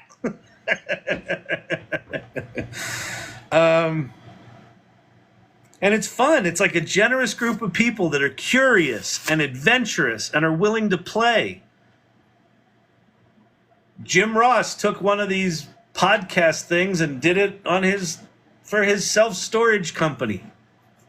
It's like, every time I tell this community to do something, Jim Ross finds a way to incorporate it into his self-storage management. Like self-storage, like with keys and padlocks and Storage Wars, those guys. That's what he runs. He is like more baller at AI than almost anyone I know. It's the most counterintuitive business to be all in on AI. Irregulars channel, please. So let's go look at the Irregulars channel. So that's the salon. That'll take you. I can't believe it formatted that screenplay like that. I gotta talk to my buddy Steve, who's he wrote a piece of software called Scriptware for years. And I'm just going to tell him that. That's absolutely amazing. Where am I going? I'm going to the salon. So when you get to the salon, start your adventure. Here's these 7 steps. Check out the welcome page where you learn about AI literacy and how you do it here. Introduce yourself, learn our values, which are really amazing. Watch past meetings, RSVP for the next event, hang out and chat, and then help us grow. Basically share the salon. And so if you scroll to the bottom, there's a group called Community Clubs, and in there is AI Learning Lab Irregulars. That's our channel. And so, welcome, user 560554090. 900-725. See, you get trolled in here. If you come in with a lame name, you're gonna get an image made of you. That's pretty good. I like it. On my local news tonight, what's that? I need to tell my story. What's that? Family brings murdered woman back to life through AI technology. I need your help. Wow. Yeah. There's going to be amazing things happening.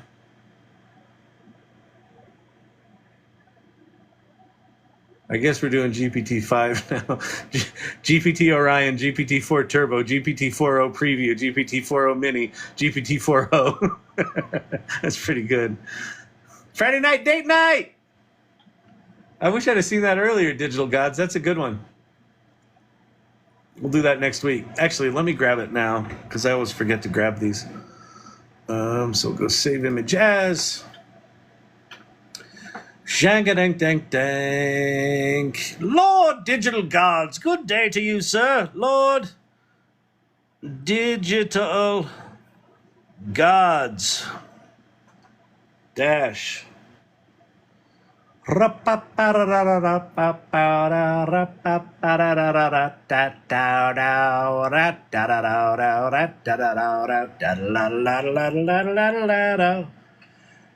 right. Wife fell asleep. Now my date is Kyle. I'm so sorry for your loss, Jay. This is your date. Oh yeah. Do I have my pink bow? Here, Jay. I'm Jay's date. Hi, I'm Jay's date. I'm Kyle. Good to see you, Jay. This is gonna be fun. You can make money with ChatGPT. Fantastic. We got a little Champy.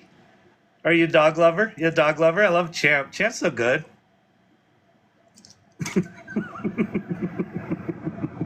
Friday night date night. Oh yeah. Uh-huh.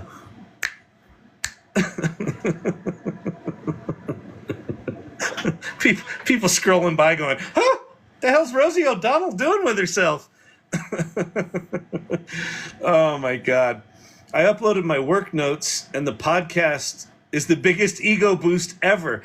Well, that's what I noticed. It's like when I put the musical up there, it's like, this is a really innovative way to talk about the issues with AI. I know, isn't it? And I'm like, well, yes, it is. Thank you very much. I don't like to use the term genius. Thank you for the llama, Ricky Tikki Fabby. Imagine the police putting evidence together from AI to solve mystery deaths. Actually, that's something we should play with this O1 model. We should go grab some unsolved. This is going to turn into a crime channel. We could go get unsolved murder mysteries and throw all the data into what you call it, O1, and have it think step by step. I know, I can't say think. Have it process probabilistically, step by step.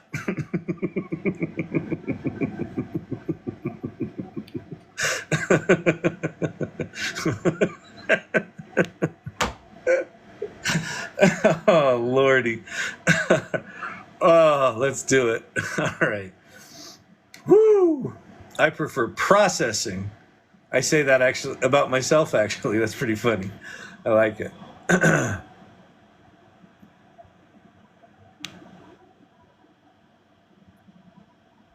Let's see. See, it just did it. You know, I was just thinking, I've got a lot of history with you.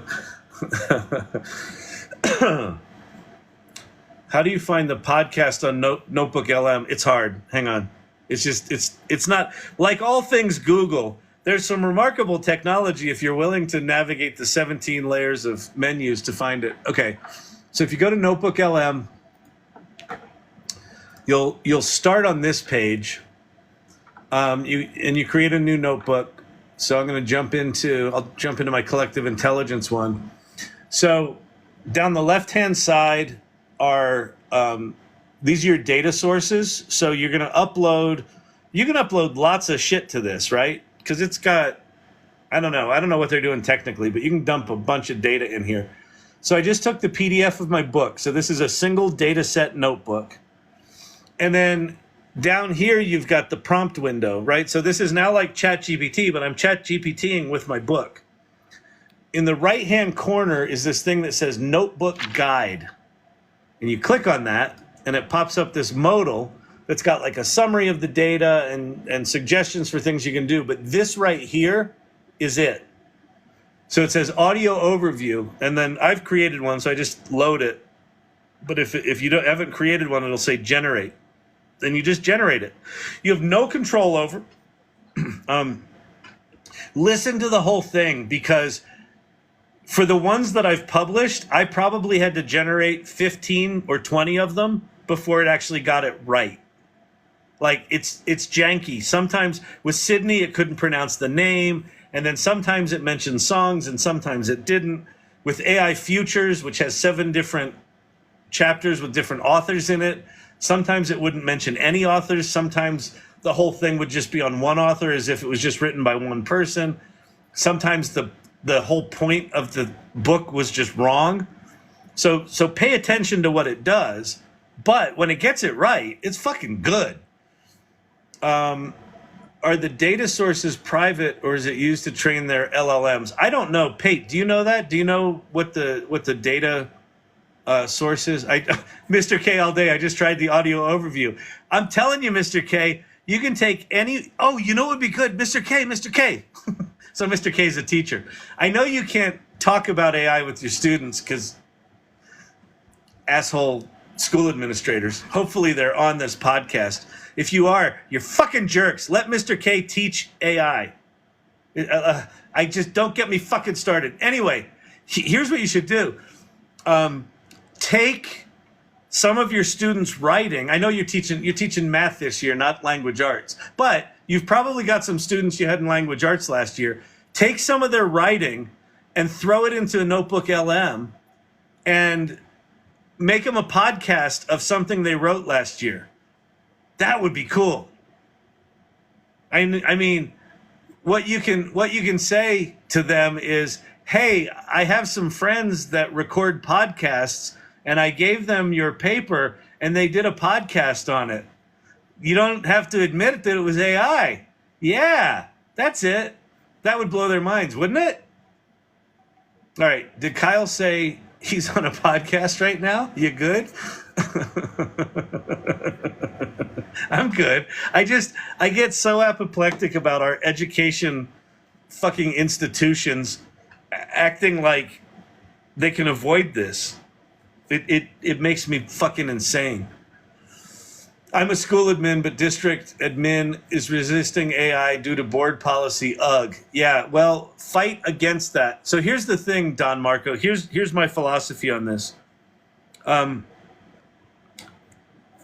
Even higher education that is ignoring this, if you think about how fast generative AI has evolved over the past 2 years, and just if it continues on that trajectory, if we don't go parabolic in terms of innovation, if we just continue like the way it's been improving for the past 2 years, the world 2 years from now, so a freshman that started 2 years ago, graduates college, the world is not going to look the same as it looks today.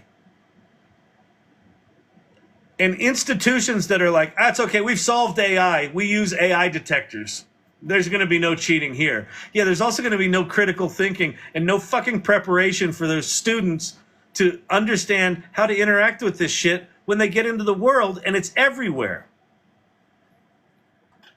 And the other thing is this. If you understand even a little bit how large language models work, what are students? What are students? Students are large language models, right? We prepare them for 12 or 13 or 14 years in this really structured way to put language in their head so that they can go into the world and talk words good, like I do.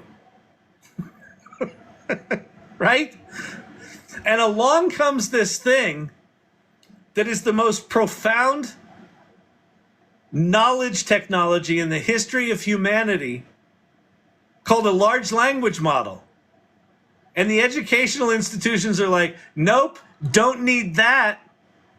Sorry, we already got teachers. Yeah, but there's this thing that can amplify what the teachers do and it can amplify what the students do. And it can completely transform what's even possible in this world. Yeah, no. It's okay. We've got AI detectors.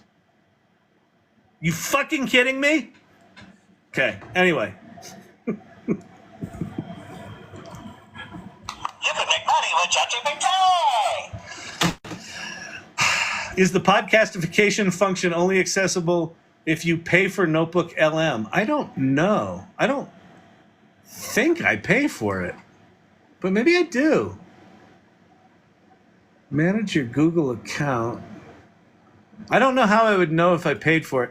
I've got Google at work. Like it's possible that because I'm logged in with a work group account, it's considered paid. I honestly don't know.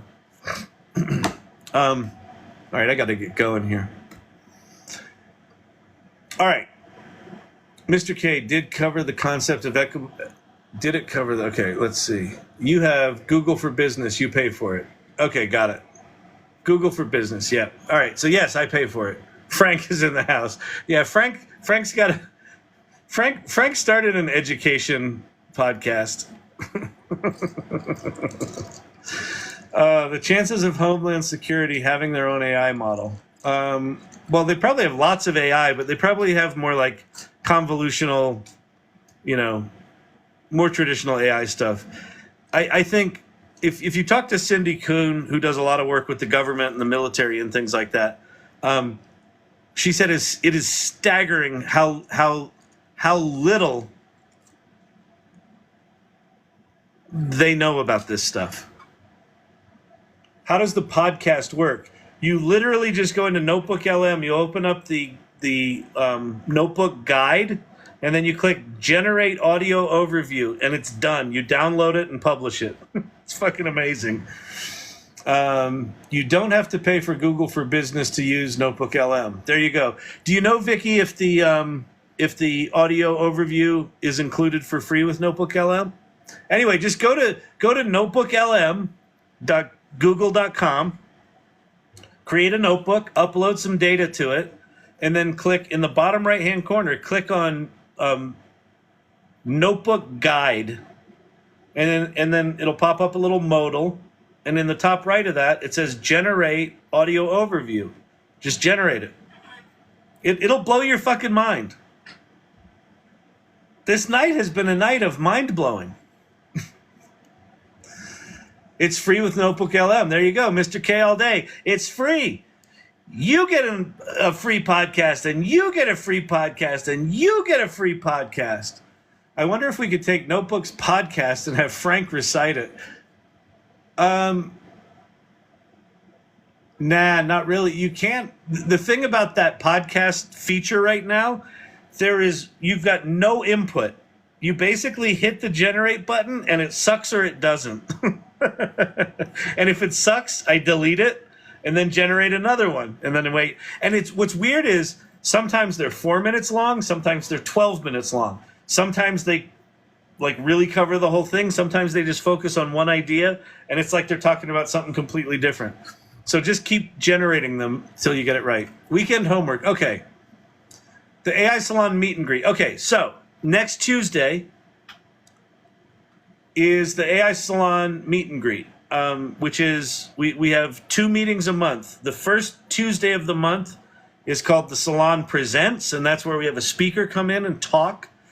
And then the third Tuesday of the month, which is next Tuesday, is a meet and greet, where we'll talk about some news and things like that, but people get to introduce themselves and talk about what they're doing in AI, and we're going to start to do monthly themes where, because a lot of people come back over and over again, we're going to have different things that people talk about. So it's a really inspiring meeting because you get to meet people who are up to some cool shit.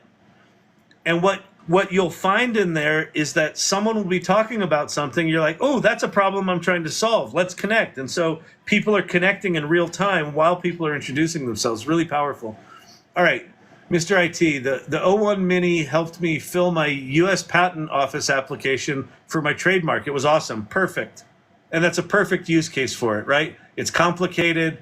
It's sophisticated. It's got to do step-by-step thinking. But it's not really thinking. I would call it more processing. Processing is the term I would use. It's mathemagical. I put math in there. Rest your back. Yeah, I know I got to go. Okay. Homework for this weekend. I'll give you 2.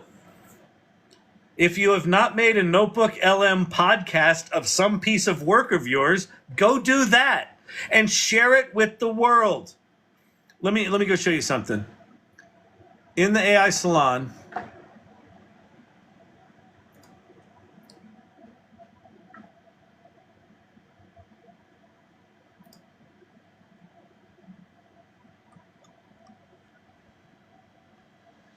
we have this journey. It's the journey to AI literacy. It starts with play first. So just go play. And you're like, well, I've never played with Notebook LLM. Well, fuck it. Go play with it. And click on the notebook guide in the bottom right-hand corner and make an audio interview. So play first.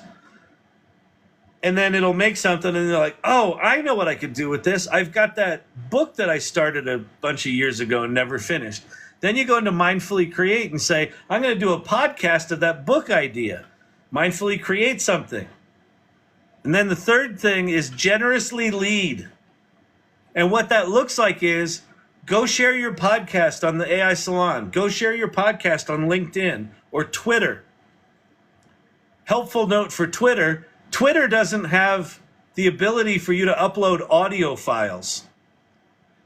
What? They can't make an audio player? So you have to turn it into a movie. So I went into iMovie and I took the cover of my book and I put that as the image and made the audio, and now it's a movie, and now I can upload it to Twitter. So whatever. But generously lead means talk about what you're learning. So if you learn a cool thing, go do that. So homework 1 for the weekend is go make a podcast using the Notebook LM audio feature and share it with the world. And then you know what? Fuck it. Tag the AI Learning Lab. Or point people to the salon. The second thing I want you to do this weekend is go play with the new model, the new ChatGPT model. 01 or 01 Preview or 01 Mini, either one. Start thinking about what are complicated problems that you want to solve and give it a complicated problem and see how it does. I'm telling you, the fucking screenplay thing I just did is I'm still a little face melted by it. So there's your homework.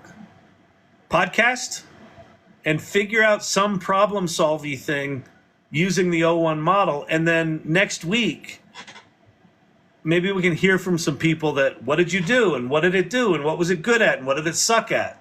Because part of the idea of playing first, part of this is the only way for us to know where the boundaries are of what's good and what's not, like what you can actually use this shit for, is to just try shit. When whoever it was, I don't know if the person's still here, they're probably not, I don't know why they would be. The person that came in and said, which one should I use to write a novel? When it sort of popped in my head, oh, maybe the new O1 model would be good at outlines for storytelling. That was like, okay, maybe. I certainly didn't expect it to be great. And then I thought, well, maybe because it can think like that, it could actually write dialogue. And it fucking did. I would not have discovered that had we not been here dicking around. So don't put any expectations on yourself that you're going to learn AI or you're going to learn just go play. And then as you learn shit, build shit, and as you build shit, share what you're learning. Okay? And share the shit you're building. I don't care if it's pictures or songs or applications or fucking cookie recipes. Just share it. Start to establish yourself as someone thinking critically about AI. It will serve you. Everyone that's here, that's part of this community, that does this stuff regularly, is blossoming. Professionally, personally. Wife and I watched Oprah. She is now scared of AI. Yeah, I know. I didn't even talk about the Oprah thing tonight. It reinforced for me we're very early. I was a little disappointed in Oprah, but whatever. The one thing where I think she actually failed last night is I thought it was a decent thing, but like the middle segment with Christopher Ray was the fear segment. And then she had an opportunity for that last segment to be the play first segment. Here are some things you could do with AI right now. Go play. And instead she brings on that sociologist woman that basically said, the cabal of the AI project are out to try to replace humans, and they're going to fail, but in doing so, they're going to fuck up everyone's life. That was kind of the end message of the thing. So there wasn't a little moment of, why don't you go give it a shot and try it for yourself? Because clearly Oprah hasn't. But that just says to me, we're early. We're early. So for what that's worth. I'm presenting 2 AI conferences in the next few months. Doors are opening. Forever Hooked is an irregular. He hangs out here regularly. And that's awesome. Okay, so I'm going to go. Follow my channel. Subscribe to the lives if you want to support me directly, or pick up. There's a video series in the corner called Underhyped, because I think AI is actually underhyped right now, not overhyped. Especially watching what I did tonight with that fucking screenplay. I'm a little flummoxed right now. I'm a lot flummoxed right now. And then the fact that I could take the raw output and throw it into ChatGPT 4 and have it formatted into a screenplay document. Just bizarre, just fucking wild.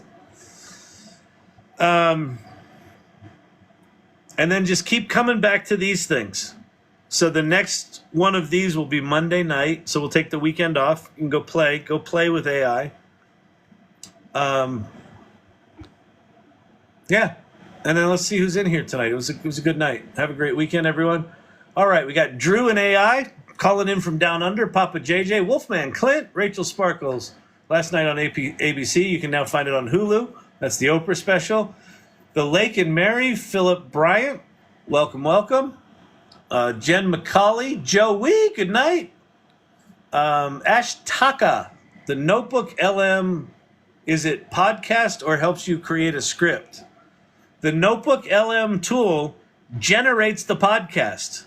You don't do shit. You supply a document or many documents, and then you hit audio overview, and it makes this 2-person podcast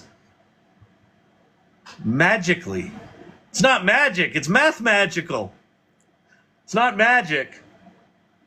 But you tell me it's not fucking magical. It is. Dr. J in the house. Marina, she recalled tech. Call me Al. Good to see you. Another one from down under. Winston Hardy. Great to see you. As always, Joxer the Mighty. Emilio's wife. Kakif. Source Camp. This has been a big week in AI. It has. I was a little underwhelmed by the O1 model until tonight. So you got to witness it live. If you've been here all night, I'm a little mind blown from what it did.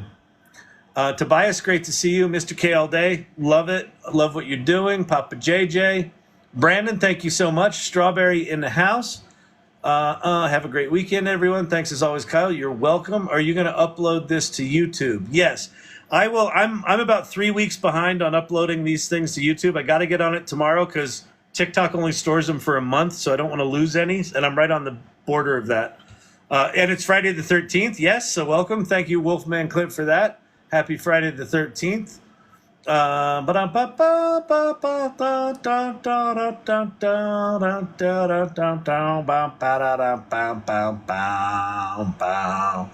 I get everybody? I think I got everybody. Got some new people in here. Red Truck 101. Joy Purdy. Cancel your free trials. I did, but thank you for the reminder. That is some ADD support right there. I've got Vicky and Brandon now serve as my my surrogate brains because mine is just like a giant. My prefrontal cortex is like a giant pile of Jarlsberg Swiss cheese, basically non-functional. So reminders for things like cancel your trial subscriptions, really important for me. Joker in the house, Teton Skier, Vicky, thank you as always.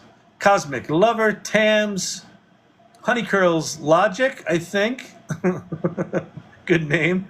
Mr. IT. Danielle, thank you. All right. I'm out of here, people. This was a fun one. Have a fantastic weekend. We're in September. Can you believe we're in fucking September? We're in September. Good Lord. All right. I am out. You are my brother, man, and we have the same disease, AI love. Good night, all. All right. Have a great weekend.